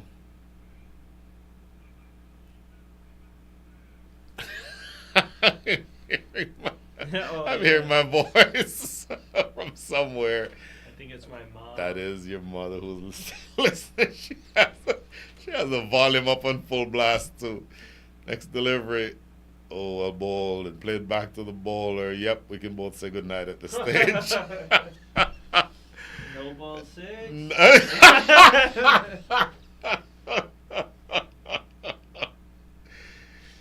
Here's the next delivery. In the air. Is it far enough? Oh, it's not far enough. And the fielder made an executive decision to not go after the catch. That is the end of the over. 156, I believe, is where we end up. That is the end of a decent inning. So 160 was on the cards for a while. Didn't quite get that far, but a much better batting performance in this inning. So let's look at the full scorecard. Kashif Rana, 19 from 16. Anand Sundaram, 25 from 18. Jignesh Desai, 28 from 26. Rahul Khan, 9 from 16. Scorecard says Arpan Matele, but I'm pretty sure that was Syed Shafiq Ali, 38 from 29, 5 fours. Satyapal Chabra, 9 from 9. Farhan Hamid, 4 from 5. And Kuldeep Patel, who we just talked about, 1 from 1. For the bowlers, Hemant Patel, 2 overs, but more expensive than he'd prefer to be. And then Najib Hassan, very expensive, 1 over for 15. The other bowlers did their part. 3 wickets for Jwalant Vakil and 2 for Ranjit Nair. Which means that after this next short break of 15 minutes, the Georgia Titans will be coming into bat to see if they can overhaul a total of 157. Short break for us. We'll be right back.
Back here at the Moosa Cricket Stadium, Amir Shazad with the new ball in hand, and Ayaz Sheikh and Ravi Garajan try to overhaul the total of 156, and that is a good way to start. A little bit of width offered, and he throws the bat at it as you'd expect. Ravi Garajan cashing in on a loose delivery to start. As we say good afternoon again to the young man who can throw a cricket ball 150 miles. Karan Patel, good afternoon again. Good afternoon. So, where's your money as of right now? One delivery in, 4 runs over point, 10 wickets in hand, another 155 to get. Is that right? Up. Yeah, 153. 153. Ooh. Outside edge, running close to the boundary again. 2 balls, 8 runs. I repeat my question, where's your money? Well, at this rate. You'll be going home by the 4th over. GT is looking good.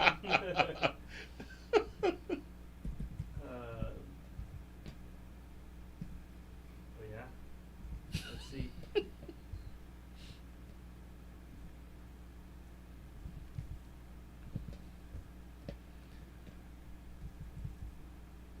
So, target of 157.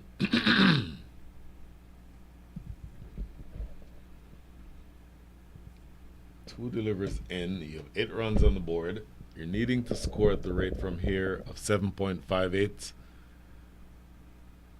Going around the wicket. Left arm fast bowler around the wicket. Back in my day, sometime during the Reagan administration, I used to fancy myself as a decent left arm fast bowler. So I preferred bowling over the wicket than around the wicket to the right handers. But whether over or around, you cannot give any width, particularly during the power play. Now, interestingly, he's staying outside the off stump, but he now has coverage in the deep. There's a deep third and there's a deep backward point. You might recognize that field at deep backward point. So it appears as though he's wanting to keep the line outside off, and he's asking the batters to play in that direction. Oh, good ball this time.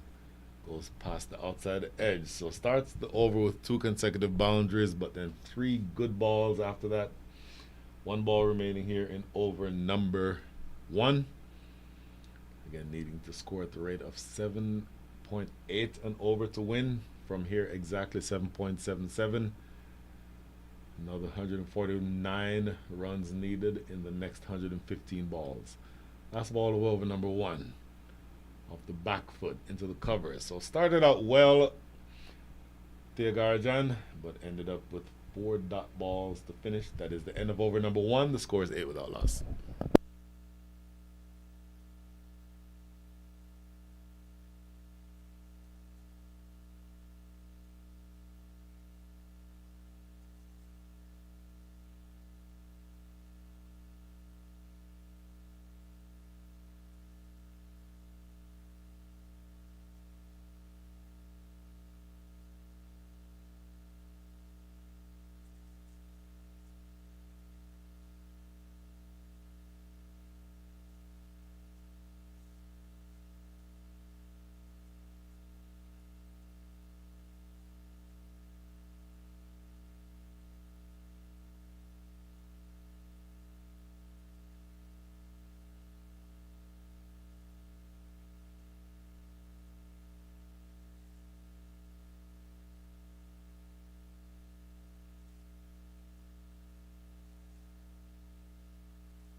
One over in the books.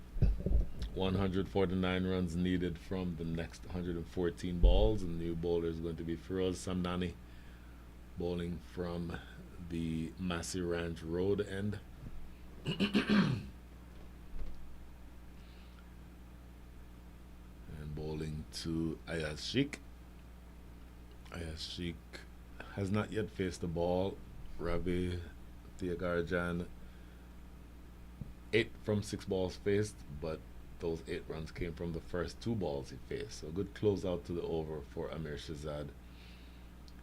And Firoz looking to see how he can start to build pressure off the back foot. That's well played, racing away close to the boundary. A long chase for 2 fielders. Neither of them will get there. So good start to the over, similar to the way that the first over started. And they're going after the runs here, you would think, because you don't really have a whole lot to lose. During the power play, you have the ability to be more expressive. Oh, I just thought of the perfect question to ask Mr. Baseball/cricketer. There's this conversation in baseball about the shift and how you don't like the shift. This one stays a little bit low, wave and a miss outside off. What are your thoughts about the shift in baseball? Like I said earlier, I think that the game is transitioning in a way for the fans. And so for them to take away the shift makes the game a little bit more offensive favorited. Because I think there's a lot of numbers, stats, and everything that each team receives on how to field. Like, imagine if you know this batsman here only plays the cut shot. You would put 5 guys on the cut. But in order for fans to be excited, now if you can only have 1 fielder there, how many more runs will be scored? So I think as a pitcher, you don't like it. As a hitter, you love it. And to get more people in the seats, you have to have more offensive games. So, speaking of offensive games, got that one a little too straight for us, Samnani, and it is whipped away elegantly for yet another boundary. So starting out very expensively here, Amir Shazad went for 8 in his first over. The first 2 deliveries make that the first 3 deliveries in over number 2 have gone for 10 runs. 2 of those are wides. Back to the shift conversation. For me, it comes down to this. What am I trying to do as a pitcher? I'm trying to get the guy out, right? Yeah. So if I know he's going to be hitting between center field and left field or right field, as I'm a lefty, I'm putting 3 guys there. That's where he's going to play. I want to get him out. That's what I'm going to do. yeah. And I've never understood why is there. The question comes down to, are you or are you not trying to get the guy out? And it to me is a pretty, I hate to say nonsensical, that might be too strong, but it comes down to, are we or are we not allowed to deploy a field in order to try to get the person out who we're trying to get out? Yeah, I think the game of baseball is kind of transitioning into, they're trying to make it more offensive. Mm-hmm. Is why they added in the pick-off limits, they added in the step-off limits, they added in just a bunch of rules to increase the fan engagement, I could say. Which is fine, you get used to it, and then it becomes normal over time, but yeah, there's no help on the pitching side because they've changed the balls to where the balls fly more. Now they take away the shift. You can only throw over this many times, so you can't keep him close. He's going to steal. There's, all these older stadiums are bringing their fence in because they want more home runs, because more people will show up. So it's turning more into an offensive game, which is fine. Yep. Just puts more value for pitchers that are able to keep the ball in the yard and stay healthy. So. Amazing.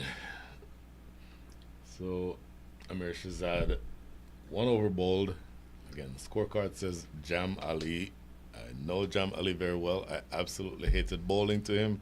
So I can tell you with 100% certainty that's not him. But bowled 1 over, cost 8 runs, but bearing in mind the first 2 balls of that over were those 8 runs. So did well to come back. staying around the wicket, and again, a little bit different field now.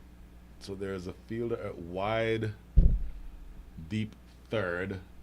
There's a fielder short third. There's the captain himself, Mr. Kuldeep Patel, father of Karan Patel, who's at deep backward point, but inside the circle. And then there's a sweeper on the offside. So that line is definitely going to be outside off. And as I say that, he fires one down the leg side. So a few runs here, he'll get 2. And he's made again the decision to just settle for 2. So you set the field the way you want it, but then you fire one down the leg side to where there's nobody. So nobody to blame that time but yourself, Amir Shazad. Long way to go, but it appears as though the line that is being bowled by these opening bowlers isn't quite as consistent as they'd want for it to be. This is a better ball, and it again in that same area that we talked about where it stays a little bit low and it lands on a good length. And it might be, actually, that may be why he's bowling around the wicket. From that width, slanting it in, Coming a it's little wide of the crease. exactly, it's landing right in that same slot. That is probably exactly why he's doing that. I didn't even think about that. Tell you what, it behaved truly that time though. The bounce was pretty true. A direct hit from the covers, from the covers, but they scrambled through for a single. So much better overall being started here by Amir Shazad. Went the wrong line a couple times, but just 3 runs already with 2 balls to go. And once again, you're looking to overhaul a total of 157. So you need another 134. You need to get them in the next 104 balls. So overall, you essentially have started out well, but it's going to be up to you to maintain the rate at which you're going. And you have to be able to accept any presents that you're given. Interestingly, now they've gone back to that field where there's a deep third and a deep backward point. So apparently that is the field setting to Ravi Theagarajan. Oh, he knocked him over. Didn't really see much evidence of that one's keeping low. It pretty much just went on with the arm. We're not directly in line with the stumps here, so we don't know about lateral movement. But he certainly did miss that one. Came in from around the wicket. Again, that angle that we talked about. And it knocks out off stump. So the first wicket goes down. Georgia will not be happy with that because they've gotten one back in the pavilion. That is Ravi Theagarajan, 13 from 8 with 3 fours. But his dismissal now means that Georgia goes down to the back foot. 1 wicket down and another 134 needed in the next 103 balls. Look how far the ball went. Ball came all the way to the pavilion. Have you ever bowled a batter and had the stumps go cartwheeling? Yes. About the best feeling that you can have as a fast bowler. And spinners don't do this because they're spinners. Yeah. But as a fast bowler, you bowl a guy and the stumps go cartwheeling down to the edge of the 30-yard circle. Best feeling that you can ever have in a cricket field. That or seeing the bails fly all the way to the boundary. Or past the 30-yard. The bails flying don't really do much for me. I need to see the entire stump go flying. That's what I want to see. Remember in a club game, I broke a stump. Ah. But it's a club game, so no one ever brings a 7th stump.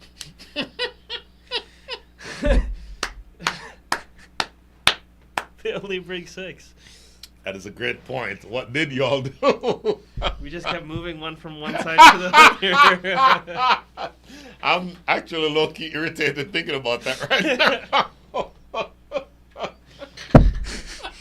That would be so aggravating. You can't plan to bring a 7. Oh my goodness, that would be aggravating. Yeah, I'm literally irritated thinking about that now. You talked about how far the ball went. They just realized that they didn't have a ball. No, he took the wrong ball. Oh, he got the wrong ball. Okay. All right. Got it.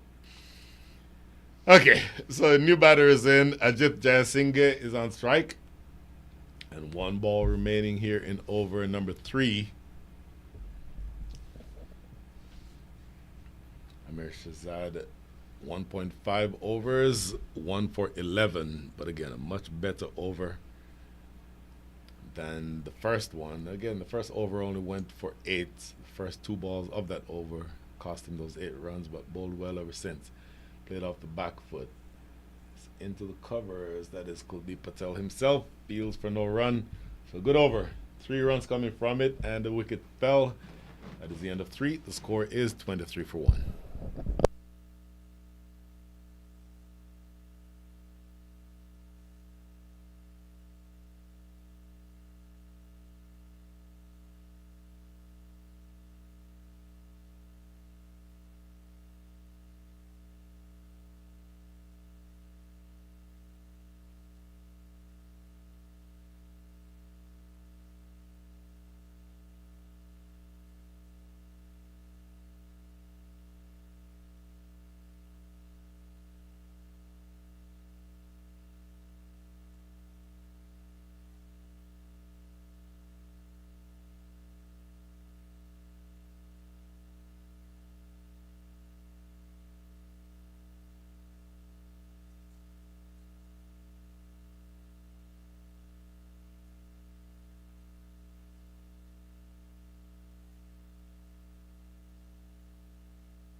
Four overs up, 23 for 1.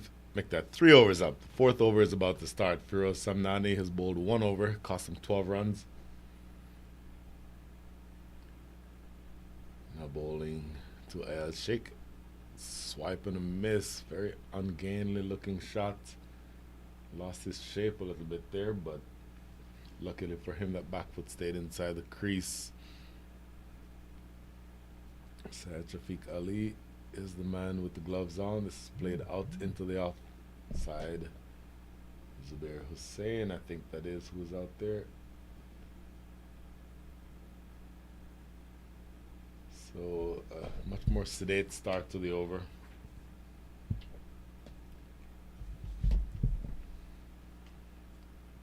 $133 runs is what you're looking for from your Georgia Titans. Oh my goodness, going back, playing the cut, begging for the dismissal. Umpire Donald says no. And oh my goodness, Syed Shafiq Ali giving the teapot, the arms akimbo, if you will. And he's begging and pleading. Not sure why. He's now appealing to the square leg umpire for some reason. But no means no if you're an umpire. So all of the appealing in the world. Oh, I just thought of the best question to ask Mr. Baseball / cricketer after this delivery. Outside the line of off. What is your opinion on arguing with the umpire as a baseball player? Oh. Gotta hear this. I think that you should be able to express your opinion. Mm-hmm. Because again, there is no law like there is for cricket. Okay. And now they're slowly adding in the challenge system. So you're going to be able to challenge balls and strikes. Okay. But there's just some guys that are absolutely terrible. Yes. And so,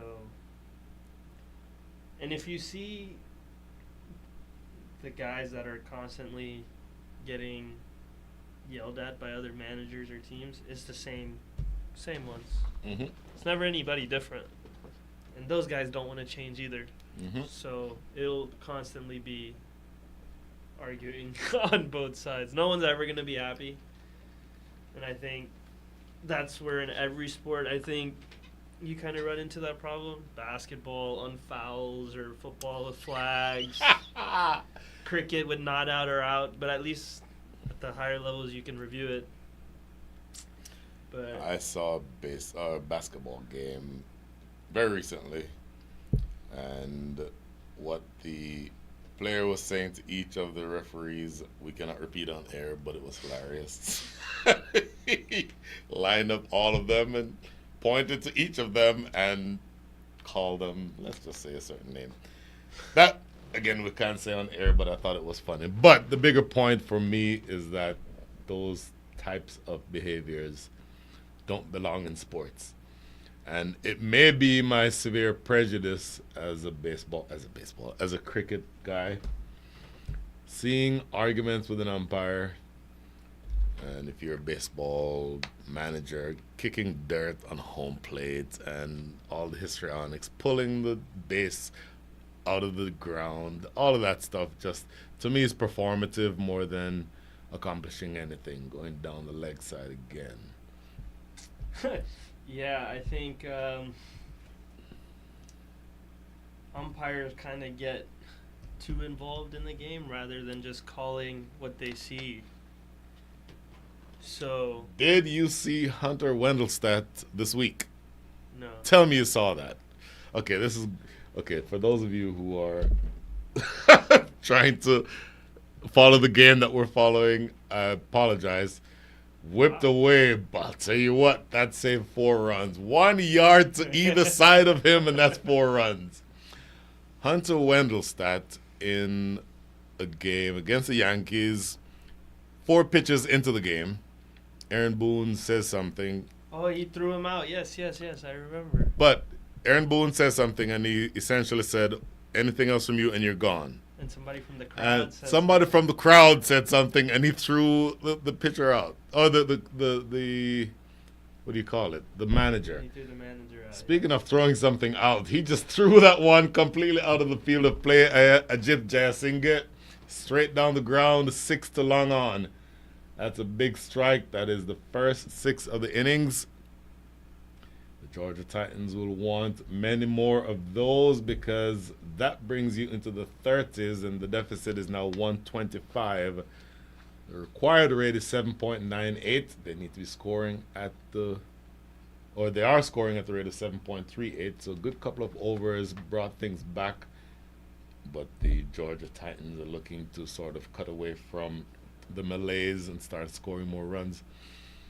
Next delivery, big fastball. It was not like being driven down the ground. Oh, and there's the comeback. There is the comeback. I was about to say, as a fast bowler, if I were driven down the ground, the next ball would be short. But he went slower ball. And didn't see very many of those throughout the day, but this slower ball completely fools Mr. Jayasinghe.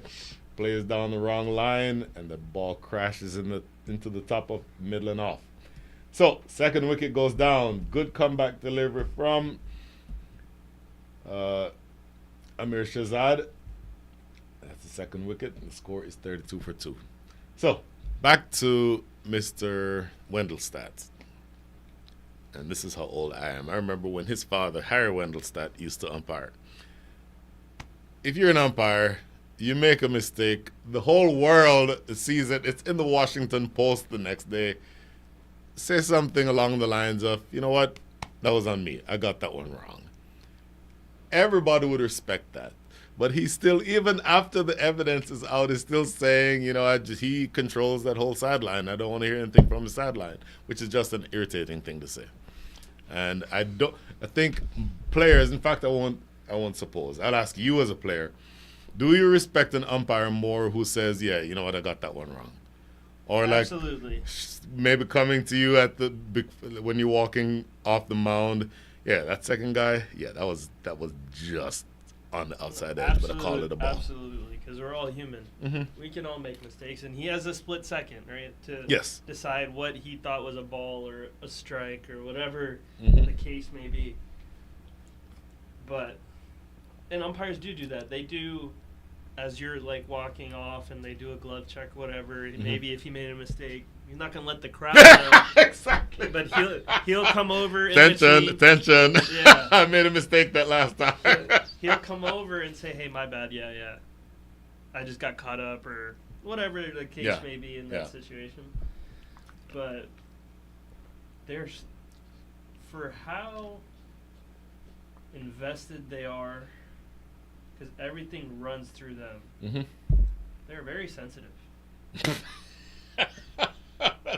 That's the impression I get myself. Because you can't judge a ball on a strike, but you think you heard someone say something from more than 45, 50, 60 feet away when there's 30,000 people in the stands. You can pick out that one man's voice. I get it in this. There is 15 people on the ground. Right. You can you know whose voice is what. Correct. But you have 30,000 people at a game. And the video the was New York on Yankees. The video was on Aaron Boone. And he was mouth closed, like looking at his nails, and got tossed. I get it, you're not going to admit fault. Yeah. But at some point, if you want... Only he's going to look bad. Aaron Boone will pay his fine for getting thrown out and then move on. He gets to go back to work tomorrow. Right. He's not the one that looks like a fool.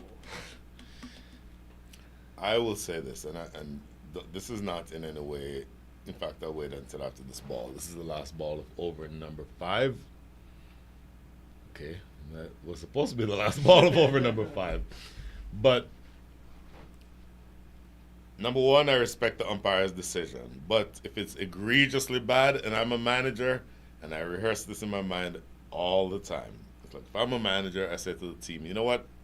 Here, everybody, we're off the field. And we accept whatever fine we get. That's a ridiculous call. We're not going to play under those conditions. Down the leg side for the 3rd straight ball.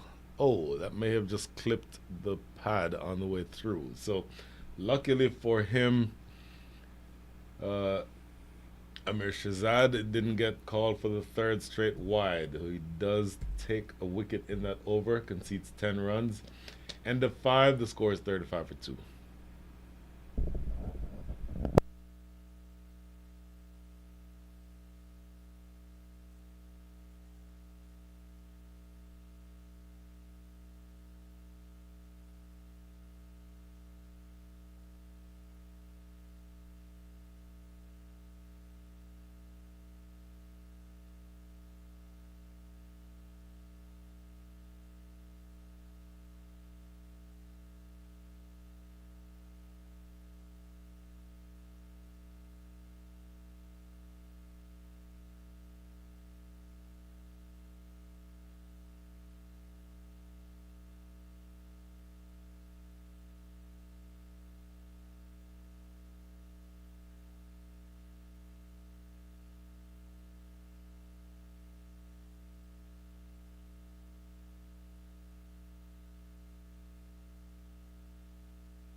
$35 for 2 after 5.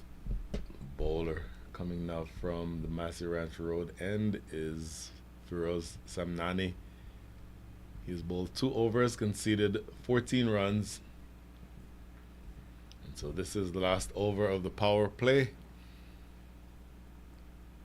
Power play, of course, you can only have 2 fielders outside the circle. Curious looking field for the power play. There's a deep point for a seam bowler, or for a spinner. Well, I say spinner. He's not really bowling spin. He's really bowling seam up. But I don't know that with the keeper up, a deep point makes much sense, and then a deep extra cover. So it's kind of a strange field.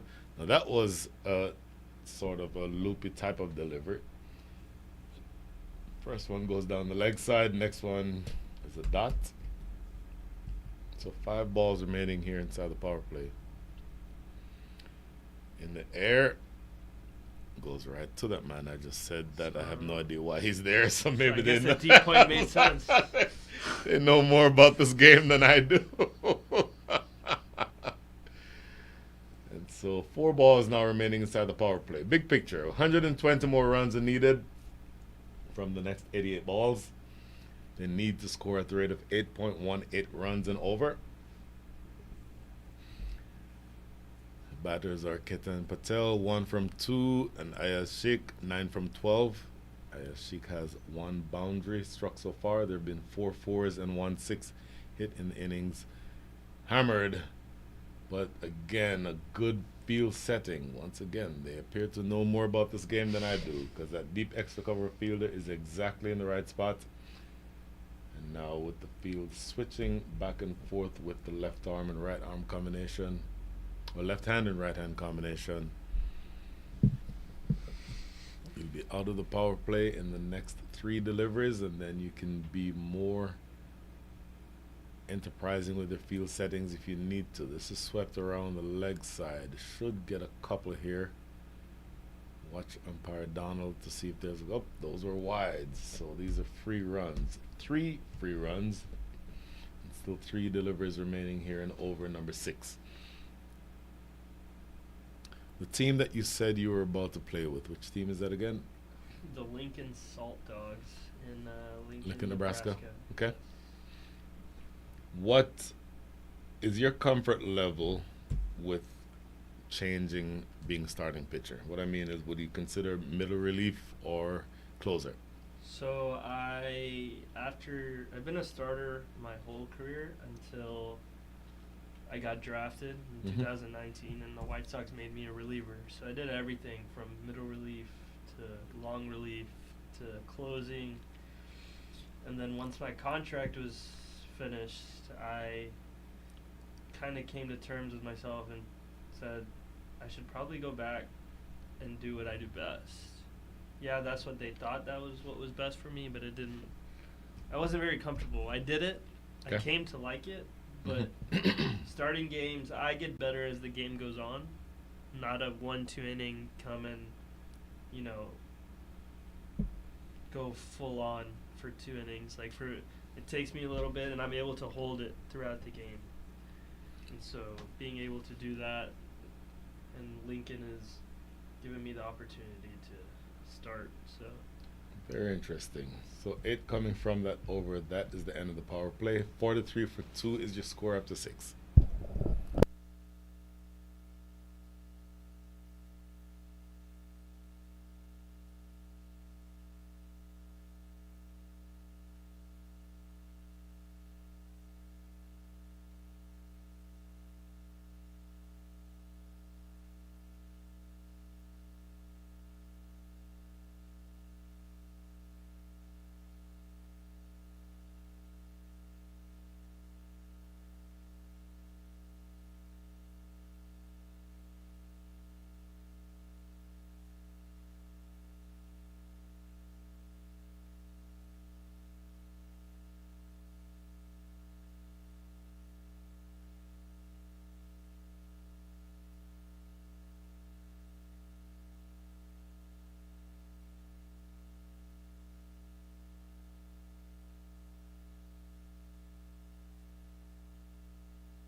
So 6 overs up. The 7th over is about to be bowled by Zubair Hussain. Right arm off spinner.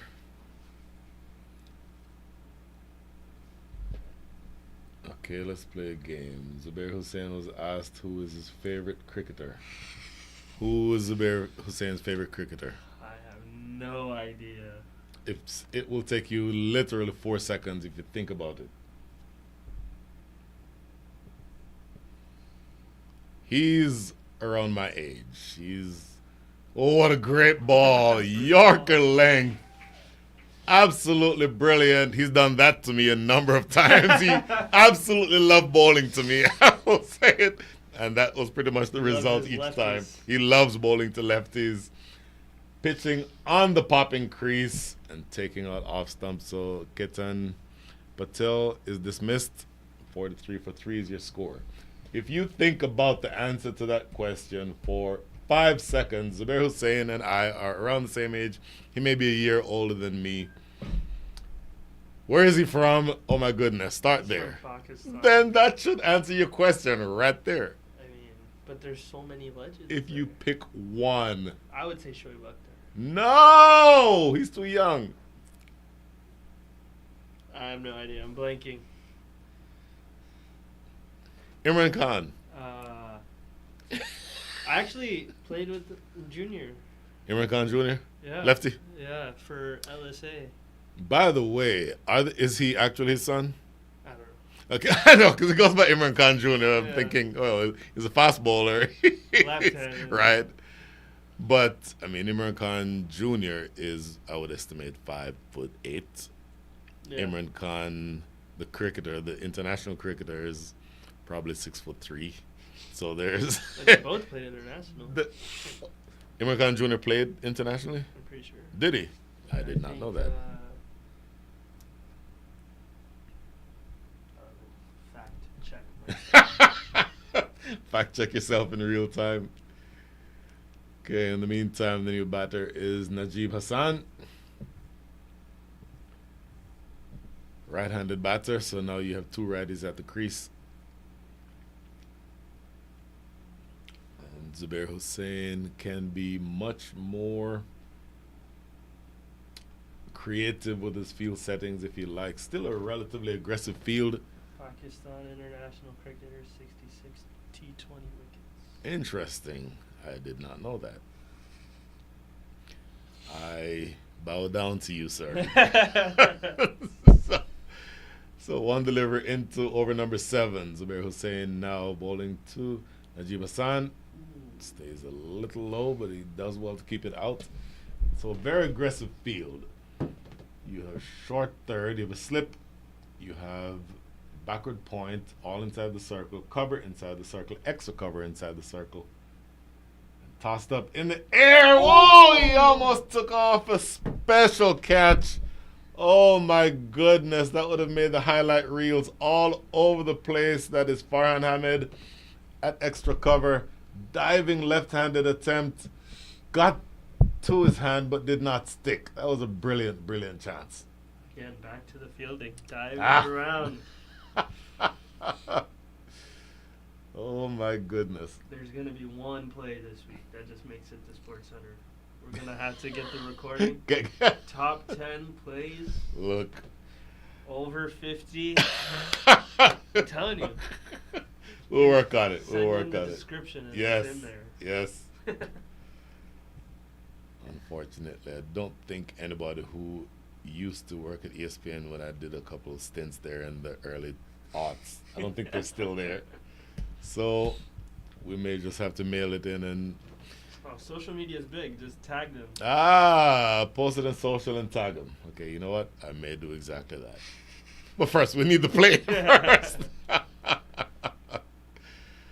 Okay. 3 deliveries into over number 7. Make that 4 deliveries into over number 7. Off the back foot. No run there. So good fight back. The Cobras started out a little expensive, but they've found for the most part the lines and the lengths. 1 or so loose balls every over so far, but Doing well. Looks for the big drive. Thick inside edge. Does not make good contact with it. 2 runs come from the over and the wicket first from the very first ball of that over. At the end of over number 7, the score is 45 for 3.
Seven overs up, 45 for 3. The new bowler, Farhan Ahmed, bowling from the Massey Ranch Road. And leg spinner, bowled really well in the first match. Starts out here with a dot. So leg spin is one of the more difficult arts in cricket. But you were a leg spinner yourself for a while. How difficult is it to control your line and length as a leg spinner? Very hard. Thank you. It was controlling. I was so young, so trying to understand and grasp the concept of what I was trying to do was the tough part. I think I was getting nice flight, but I wasn't ripping it. But also, you get, just from the natural using your wrist, the spin is always Out. there. It's gone. Absolutely gone. Suicidal. You do not hit the ball directly to backward point and then take off running.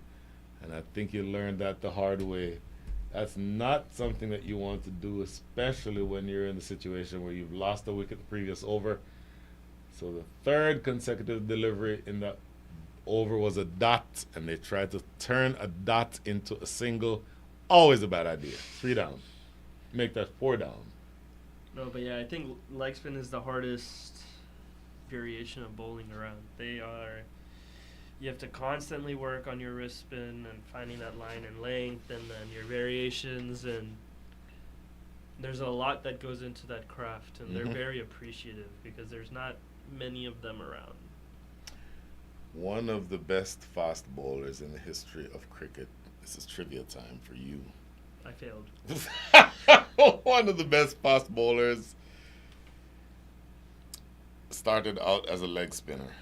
Me. Okay, apart from you. Oh, who could it be? One of the best fast bowlers. Can I get a region that he's from?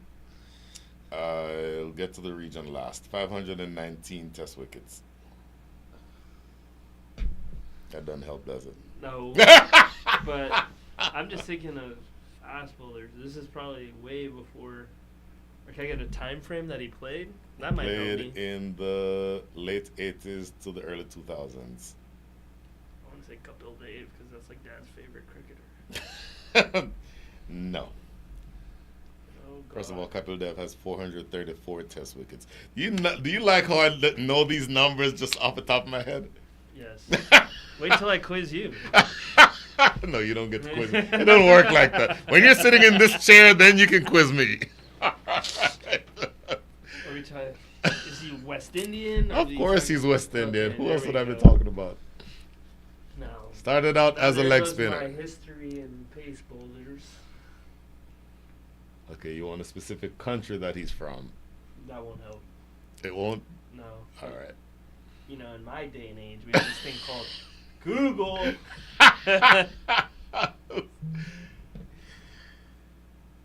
Good delivery to the new batter who was yet to be identified, but 4 straight dot balls here in over number 8.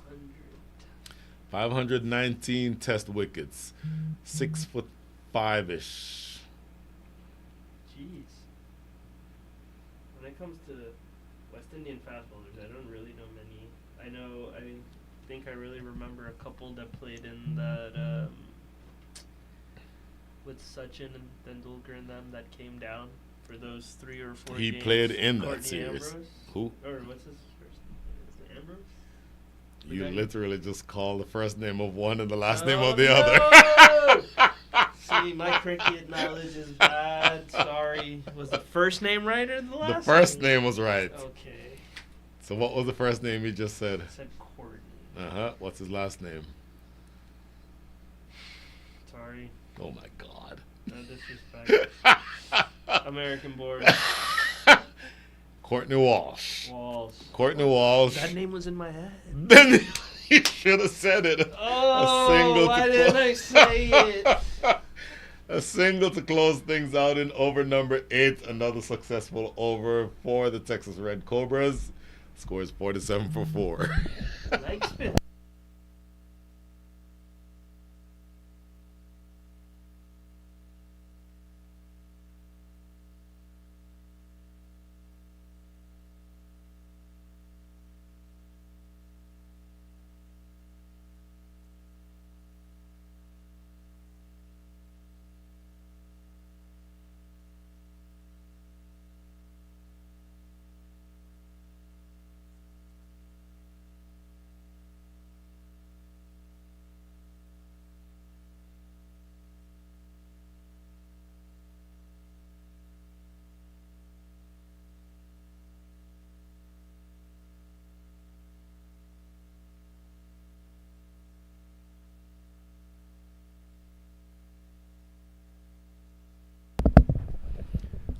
$47 for 4. The last 12 overs coming up. And in 12 overs, the Georgia Titans need 110 runs. So they're needing to score at the rate of 9.17 and over. Zubair Hussain to bowl his second over. Oh, huge swipe and a miss. Tell you what, it's not going to be easy from here because the spinners of the Texas Red Cobras, you saw that in the first innings of the first match. They bowl very, very well, and they tend to be very restrictive. They're difficult to get away. Zubair Hussain, as I said earlier, is somebody who can really handle situations like this very well. Oh, that should really have been stopped, but they'll get a single here. But nevertheless, when you're chasing a total in the range of 109 in 70, every single makes the required rate go up. So you don't necessarily want to sort of restrict yourself in any way, but you have to be aware of, even when you score a single, at some point you need to do more than scoring singles, because 9.3 runs and over means that every single, that required rate, goes north of where you need it to be. So your batters are Hemant Patel and Ayaz Sheikh. Hemant Patel 1 from 1. Ayaz Sheikh 13 from 22 with 1 boundary. And Zubair Hussain with a slightly less aggressive field into the offside here. No run. Okay, other trivia questions. You said you you said you were going to ask me one. What trivia question do you have for me? Oh no, you said I couldn't. So then catch. In the air and gone. Look at that. And once again, Zubair Hussain, as I mentioned, is a wicket taker. He absolutely loves bowling in pressure situations. And the hole that the Georgia Titans were in just got a little bit deeper. Hemant Patel 1 from 2, make that the end of his day with the bat. And he's making that long, dejected walk back to the pavilion. 5 wickets are down. The Georgia Titans need another 109 runs. in 69 balls, but they only have 5 more wickets to come. So, when you were a pace bowler, your ideal bowling conditions, I would assume, would look kind of like what it is right now. Overcast, windy a a little little bit of wind. Of course, you're in Houston, so there's the humidity will be there. So you get some movement in the air. How much did you relish bowling in conditions like that? I loved it. My knowledge wasn't truly there. I had truly would bowl outswing, my open-chested bowler. Mm-hmm. And then in the death overs, naturally holding the same grip in swing. So reverse. Just unknowing what I was doing, I was doing it. Right. Didn't ever change the concept. So I think on a windy day like this would have definitely been something I would look forward to. And even on a pitch like this that stays high and low, there's still a lot of reward on it because batsmen can't really get set. So. Well, I think you're right. You mentioned that the wind is picking up, and it absolutely is picking up. Can't exactly see which direction it's blowing from, but looking at the trees in the outfield or beyond the boundary, looking at the trousers of the players, you can tell that that wind is picking up. So, required rate sneaking upwards again, 9.48. 3 did make that 2 delivers remaining here in over number 9. Oh, wraps him on the pad. That's close. Oh, no. And gone. That's my uncle-in-law. Oh, no.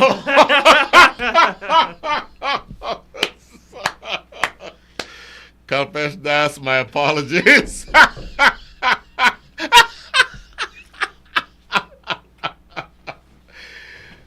That will make the dinner or the meal at the dinner table taste a little bit less appetizing tonight. Oh,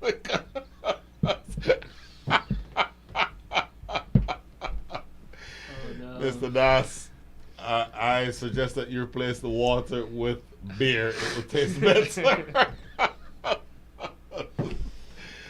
So, 6 wickets are now down, 48 for 6, with 1 ball remaining here in over number 9. Will we see the first hat trick? There have been 2 occasions already today where bowler has been on a hat trick. So let's see. First of all, let's see what field settings there has here. I would think a forward short leg, a leg slip, a leg gully. Are you putting a test match? Just for the hat trick ball. Just for the hat trick ball. And I'm going straight for the pads. Oh, absolutely. Full and straight. Bang on target. Or maybe even quick. Not even slow it down. Let it just skid. Have you ever taken a hat trick? No. Close. I took a hat trick once. I was maybe 9. And it was 1 ball break. Wicket, dot, wicket. Really? Yeah. Okay. So my 1 hat trick was playing schoolboy cricket in Jamaica. I was 9. So this is 1977. Oh my goodness. It was a while ago. And you were this is 30 years before you were born. Or make that 20 years before you were born. Oh yeah, I was a little fuzzy on that math. But here's the hat trick ball. Oh, we gotta do it again. We gotta do wide. It again. Oh, there's a question for the statisticians. If it is wide and then he takes a wicket now, does that still count as a hat trick? I would love the That's answer your to trivia that question. question. Here we go. Oh, it knocked him over.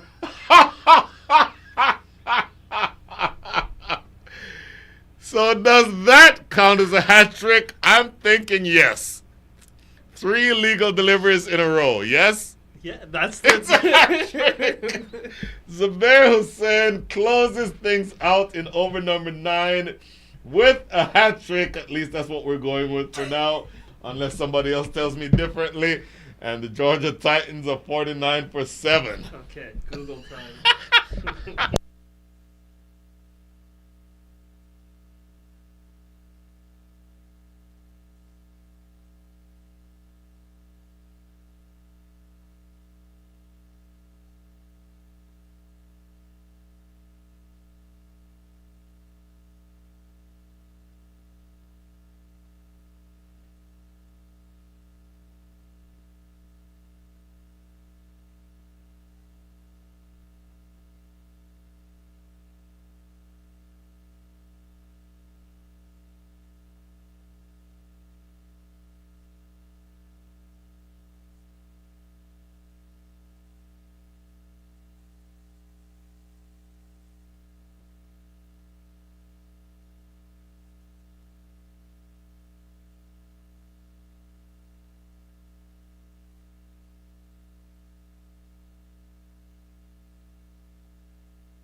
Well, Zubair Hussein, unfortunately, we have Mr. Killjoy here in the commentator's booth. And I've just been informed that you, unfortunately, do not get credit for a hat trick. Apparently, it has to be 3 consecutive deliveries, and if there is a wide or anything else involved in between, it does not count as a hat trick. But you can go home and tell the family that That's what it says. 3 consecutive legal deliveries that you bowled, you took wickets in. It is left to each one's perspective. It is left to each one's If a hat trick is perspective. annulled, if 3 wickets are separated by a wide. Oh, I have the perfect trivia question Oh, since no. we're talking about hat tricks. I think I gotta go. I got the perfect one for you. A bowler takes a hat trick. 3 separate overs. How does that happen? 3 separate overs. 3 separate overs. He takes a hat trick. Him personally, so he definitely takes a wicket on the last ball, Mm-hmm. and then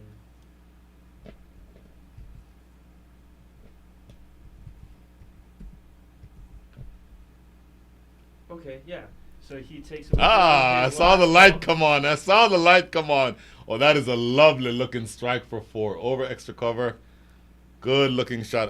Sheik up to 17 from 24 with now 2 fours. So he takes Go a on. wicket on his last ball. Mm-hmm. Then he finishes someone's over on the last ball and takes a wicket, and then takes a wicket on his first ball of his next over. No. I was trying to figure it out that way. Has to be a test match. And that's the biggest hint I could give you. 3 consecutive overs. No, 3 I mean, different 3 overs. different overs. Mhm.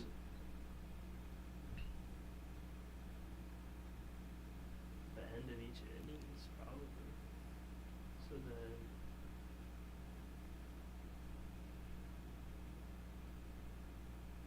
You take a wicket at the end of 1 over.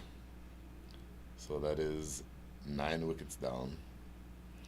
The first ball of your next over, you take a wicket. The so game's that, over. No, and the inning's over. Innings over, and then you. And then your first Ball- wicket, yeah. first ball of your in the second innings. But then would my way count too then? No, If you're because finishing you can't someone's over? you can't finish somebody's over and then bowl yours. There has to be space in between. Yeah, even if there is a space. So let's say I finish my over. On my last over, I take a wicket. There's a break. Then I come and finish. Let's say something happens to you. I finish your over. Stop I take asking a hard wicket. questions. I don't know the answer to that. But that would still be a hat trick, no? I 3 consecutive of my deliveries. I got one on my last ball. I came later don't in the know game. the answer to that question, Trivia. and I may have Boom. to. I may have to have an executive ruling on that one.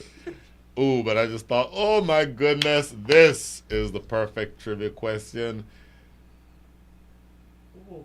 And I'll tell you what, how many balls are left in this over? 1 ball is left in this over. I will ask you this question and then have you think about it over the break, because there'll be a water break after this. 2 legal deliveries are bowled in the first 2 balls of a match. 2 legal deliveries are bowled. At the end of those 2 balls, each of the opening batters have 4 runs. How does that happen? I'll let you think about that. End of the over, 55 for 7.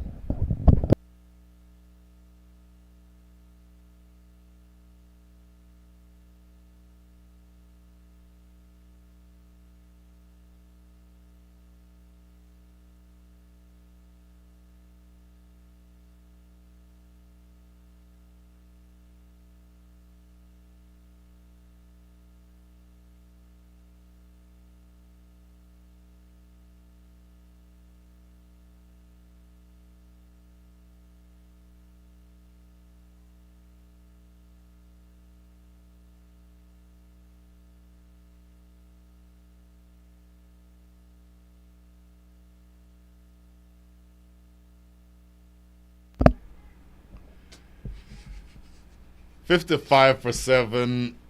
Mr. Karan Patel, you literally just answered it within 10 seconds of me asking the question. So just finish your thought. Oh, I was saying that there was a short run involved. But I don't know who's psychotic enough to run 5 and then have a short run and then the next person hits a boundary.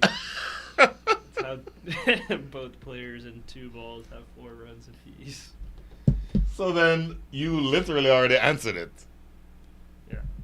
So tell everybody the answer. You're saying, like, re-say what I just said? Yep. So the first batsman is on strike. Mm-hmm. They run 5. One of them's a short run.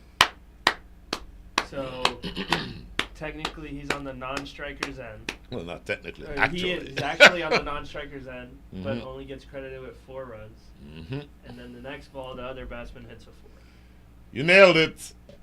I've had people who watched cricket for 30 years who could not come up with the answer to that question. I just don't know who's running 5. a What's lot of misthrows. What's the most? I mean, if it's a test match, you have 4 slips in a gully, and it's one of those big Australian fields and over pitch, and you drive it all the way to extra cover, and it stays a foot away. And it stays a foot away from the rope. You can run 7 probably. If I'm the fielder, I'm just gonna have to like, oops, boundary. Because literally, exactly.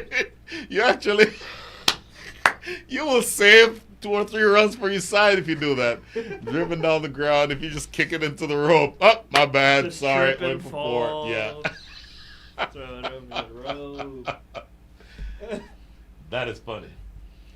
Okay, so 58 runs on the board with 1 ball to go here.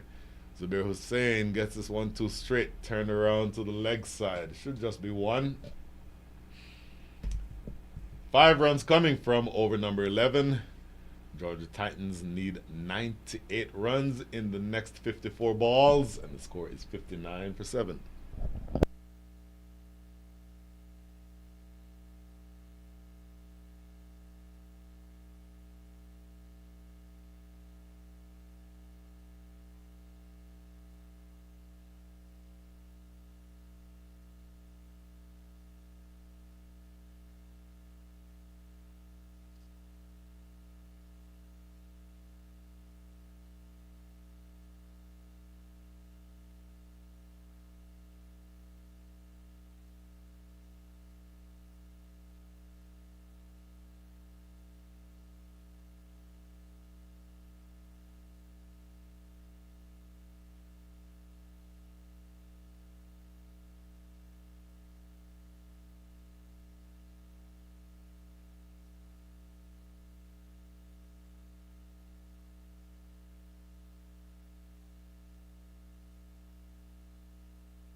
Back here at Moosa, 60 for 7 is your score. Texas Red Cobras have this game under control. The batters are Ayaz Sheikh, 20 from 28 with 2 4s, and JV Vakil, the new batter, 2 from 8. And the bowler is Kuldeep Patel. Captain conceded 6 runs already from his 1 over and 2 balls. And another 97 runs are needed in the next 52 balls. Tries to play the dab. Not exactly making contact, but it's a little too wide outside off. So 3 delivers bowled in over number 12, but only 2 legal. A lot of extras. 14 extras already, and this is struck down the ground. Should just be a single. Zubair Hussain in that position. One of the better pairs of hands on the field. I think she's in the parking lot. Oh, okay. I think she saw me walk out, look around 3 deliveries remaining here in over number 12. Required rate up to 10.36. Very full in the air. Oh, to the left of the fielder at mid-off. A lot of ground to make up. Does a little bit of football work. That's Firoz Samnani out there. And he manages to limit the damage to 2 runs. So, with the current situation, required rate 10.3, quicker delivery, faster ball there that time from Kuldeep Patel. A dot ball, and now down to the last ball here in over number 12. Required rate 10.5, and Kuldeep Patel continuing to work, looking to work very quickly here.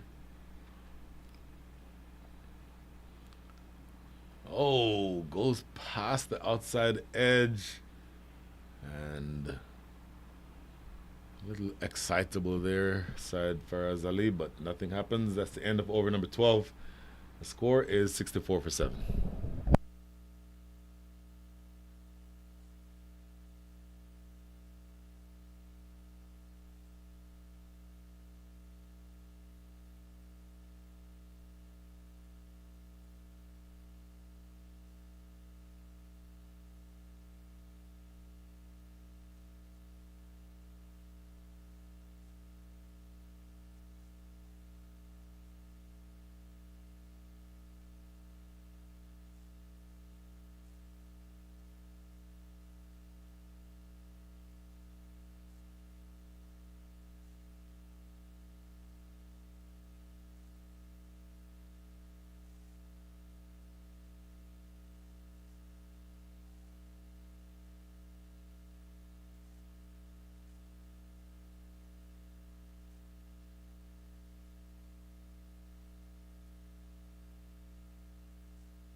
Down to the last 8 overs, 64 for 7 is the score.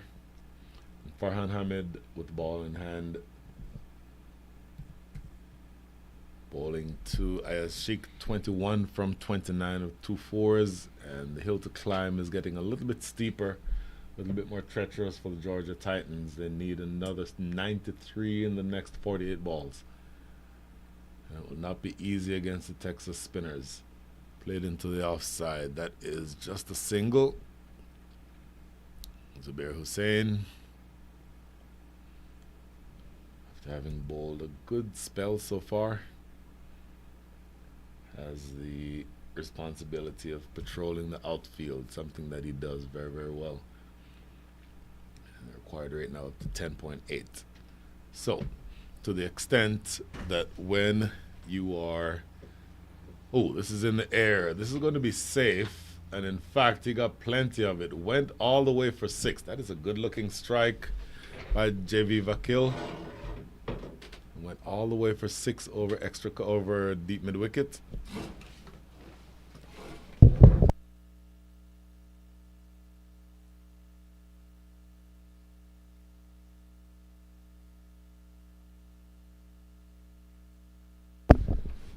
So 6 over mid-wicket gets you into the 70s. Score is now 71 for 7. And Karan Patel, you are a spinner who you just got hit for 6. What's your next delivery look like? Because you're not a pace bowler. You can't bounce him. Let's do it again. Toss it up again? Toss it up again. Toss it up again. All right, ladies and gentlemen, you heard it here. We're tossing this one up again. We're going to ask JV Vakil to hit into the leg side again. Do you toss it up wider? Do you toss it up on the same line? On the stumps. On the stumps. Make him play across. You see how the pitch is playing today. On the stumps, you said. I haven't seen anyone go straight. All right, let's see. He did toss it up. but didn't toss it up quite as much as he could have. Played into the outfield for a single. So you're now to the point where only 45 balls are left. Your required rate is 10.4. I have the feeling you just Googled something. What did you just Google? No, I didn't Google it. Are you trying to get ahead of my next trivia question? I'm gonna have to find something. I'm gonna leave Google on. So when you ask, it's gonna give me the answer. Farhan Ahmed, 1.3 over is none for 10. So that 6 that you saw is the first boundary hit off of him. This one is tossed up, and that's a good length. Thick inside edge takes it to square leg. That should just be a single. Now, 2 balls remaining in over number 13, which means you're down to the last 44 balls. You are now the batting side. So you made your money in cricket as a bowler, but every once in a while you have the opportunity to get out there and throw the bat towards the back end of the innings. What type of bowling are you looking for? What are you looking to do with the leg spinner bowling? In other words, where are you scoring areas? Well, right now it's straight. There's a big gap in between. It looks like the wind is blowing straight as well, maybe a little towards cow corner. Mm-hmm. But there's no value in trying to play square when there's no bounce. Right. I'd rather take my chances hitting at the side screen, or even a little bit square of. But he's not bowling a length that allows you to play straight unless you use your feet to get to the pitch. So are you sort of apprehensive about using your feet to get to the pitch here? No, I would. I think you saw me in minor league. I didn't care. I came down. So there's like 2 West Indians who could ever play spin. 3 West Indians who could play spin properly. Brian Lara, Clive Lloyd, Alvin Kalecharan. After that, we sort of struggle in that range. Oh, that is well hit. I mentioned he was not bowling a length that was a driving length. Well, that ball was right in the slot. And it is drilled back down the ground. That is 6 to close out over number 13. The most expensive over in the inning so far. 16 runs coming from it. At the end of over 13, the score is 88 for 7.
Okay, 80 for 7.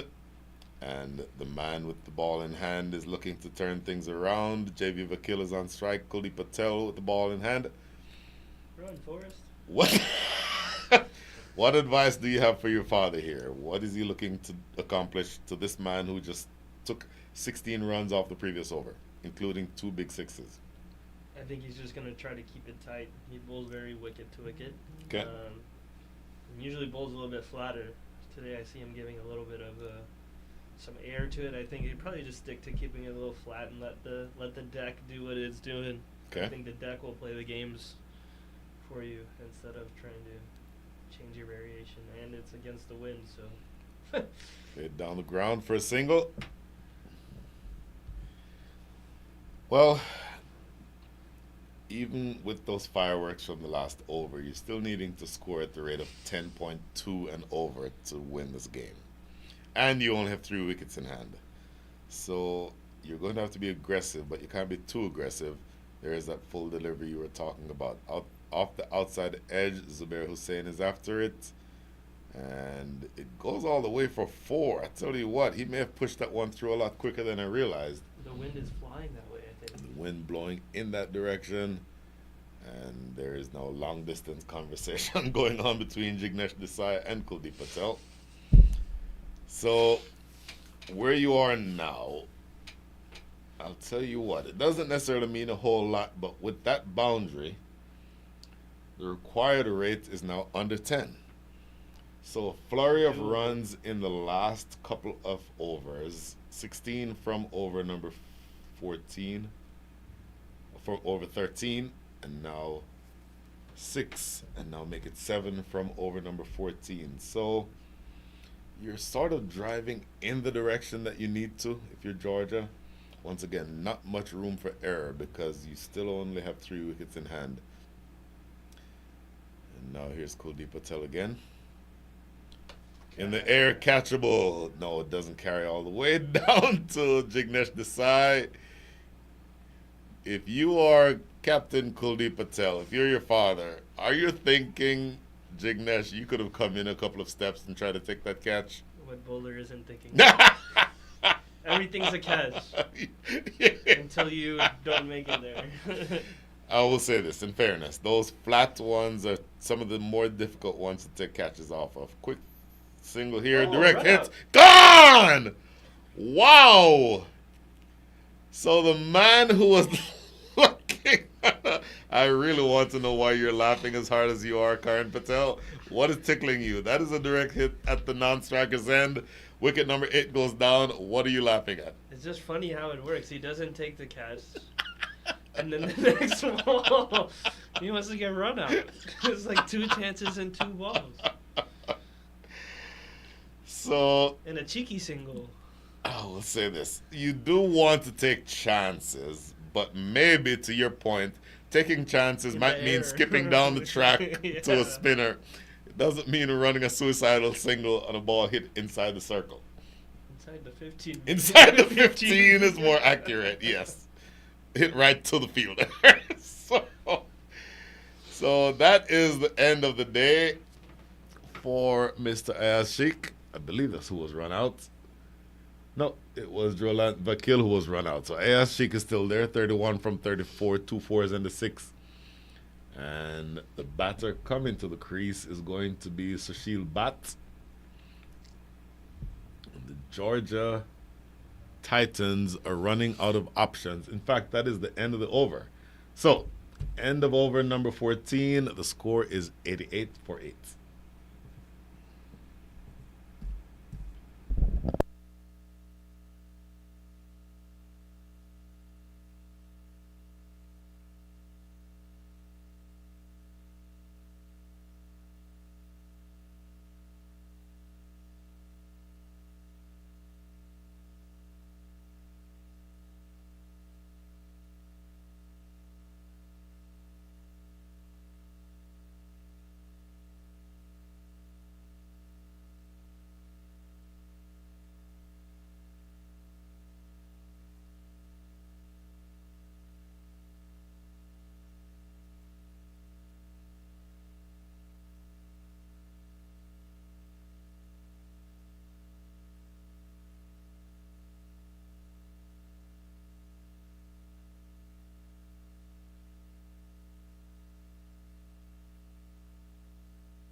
Farhan Ahmed back into the attack.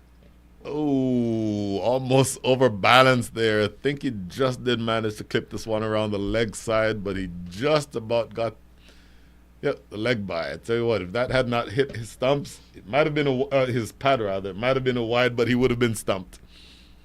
So start out over number 15 with a leg by. Still 89 runs adrift of the Georgia Titans. make that 6 to 8 runs adrift. They have 89 runs on the board. Tossed up. Oh, gone! Look at that. Great reflex catch. That is well done.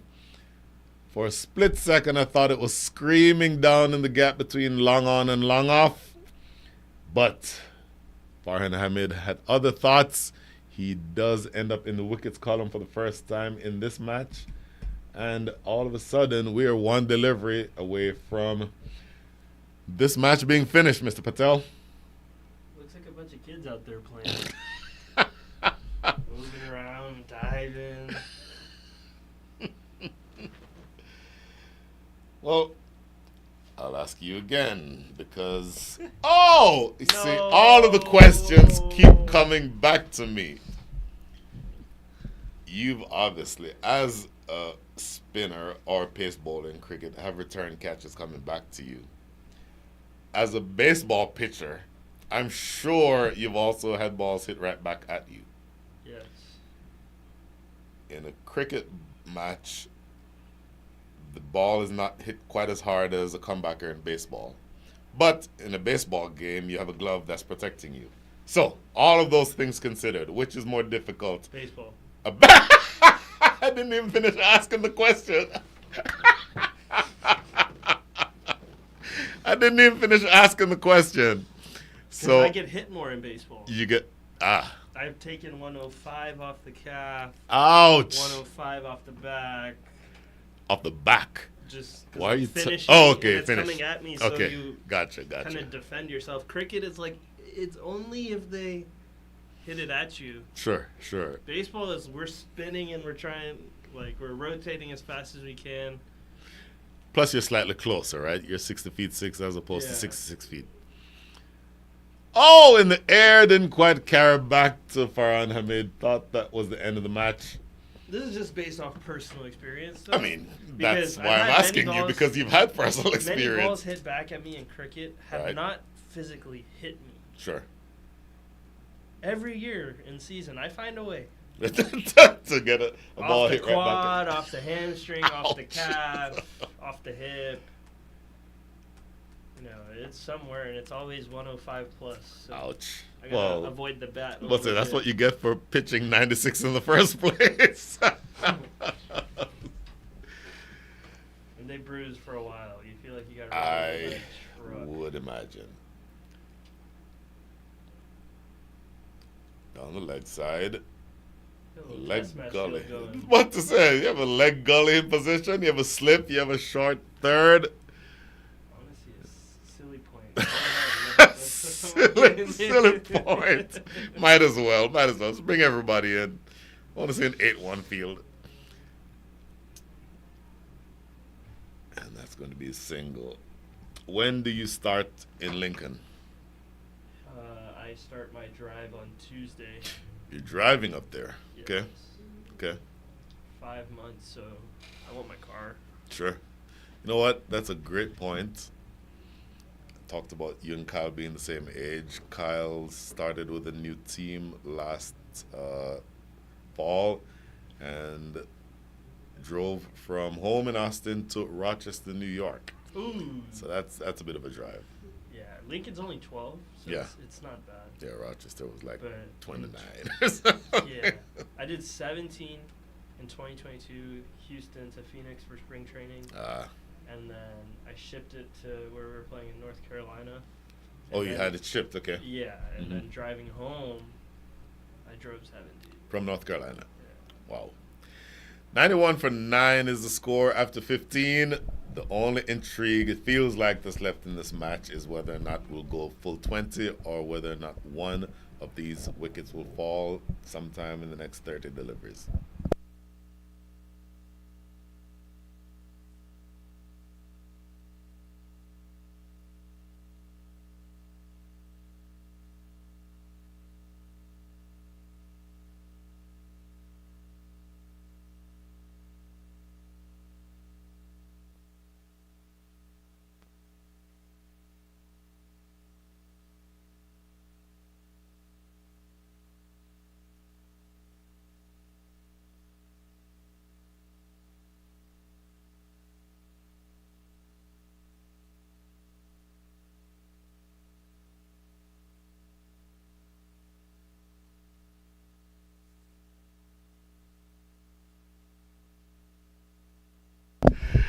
Over number 16 about to start. Zubair Hussain has changed the ends and is now bowling his last over from the Massey Ranch Road end. This one pushes it through a little bit more quickly after delivering a wide the first ball. Zubair Hussain, somebody who is absolutely brilliant in a number of different ways, but among the least or among the most effective ways that he's brilliant. Look at this. He wants to run himself out, finish the game, it looks like. But among the ways that he's most brilliant is by the changes in speed. Some of them he'll toss up literally where it's 20 feet in the air. Others he'll fire through at pace and delivering it all with the same action. It's very difficult to discern the action. Slower through the air this time, goes past the outside edge, another dot. So you leave on Tuesday, you said? Yes. Start the drive. I'll get there. We have physicals Wednesday morning, and then practice starts Thursday. Speaking of a test match field setting, this They need batter, to get closer. well, the batter Ranjit in there is batting like he's batting in a test match. It's somewhere in the second session. Tossed up slowly. Oh, look at that turn. Appeal. He's begging for that last wicket. He's not going to get it.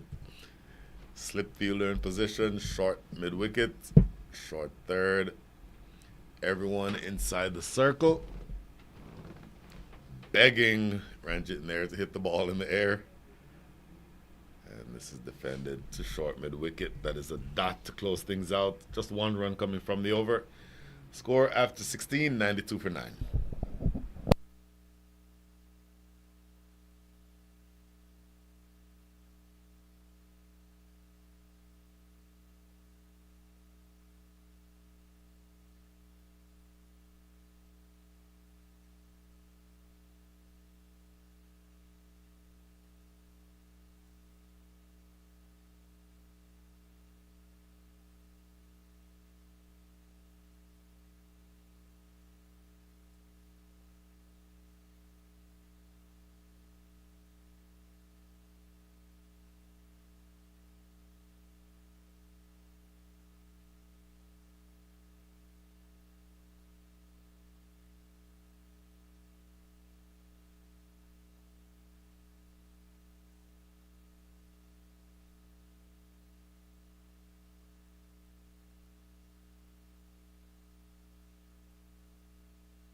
$92 for 9. This over is being bowled by a new bowler. It is Farhan Ahmed bowling his last over. Ooh, went quick delivery that time. 2 straight dots to start over number 17. That required rate sneaking all the way up to where now test match batting does this to you. It is now up to 15.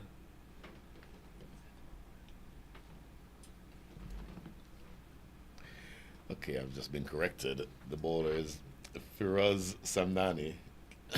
I think I said Firaz Ahmed. But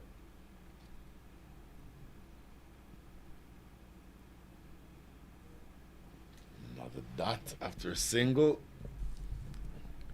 Oh, they know they went through for a run. Okay, so a little bit of sloppiness. One gets the sense that the prestige has been taken out of this game, as well as the suspense. Oh, appeal for a leg before. Everyone is appealing. Umpire Myron James not interested. And 2 runs from the over already with 1 ball to come. So this game petering out into a pretty predictable end. Wants to go big. Appealing, and there's a finger from umpire Myron James. That is the end of the game. The end of a match that sees the Georgia Titans go down in a heap. All up for 94. Looking forward. All up for 94. Chasing 157. So the final margin of victory is 62 runs. The Texas Cobras, having batted first, win this match by the margin of 62 runs. Pretty convincing victory in the end. So, the batters, Ravi Thiagarajan, 13 from 9. I hope I said that properly, Ravi. When you listen to this later, please forgive me.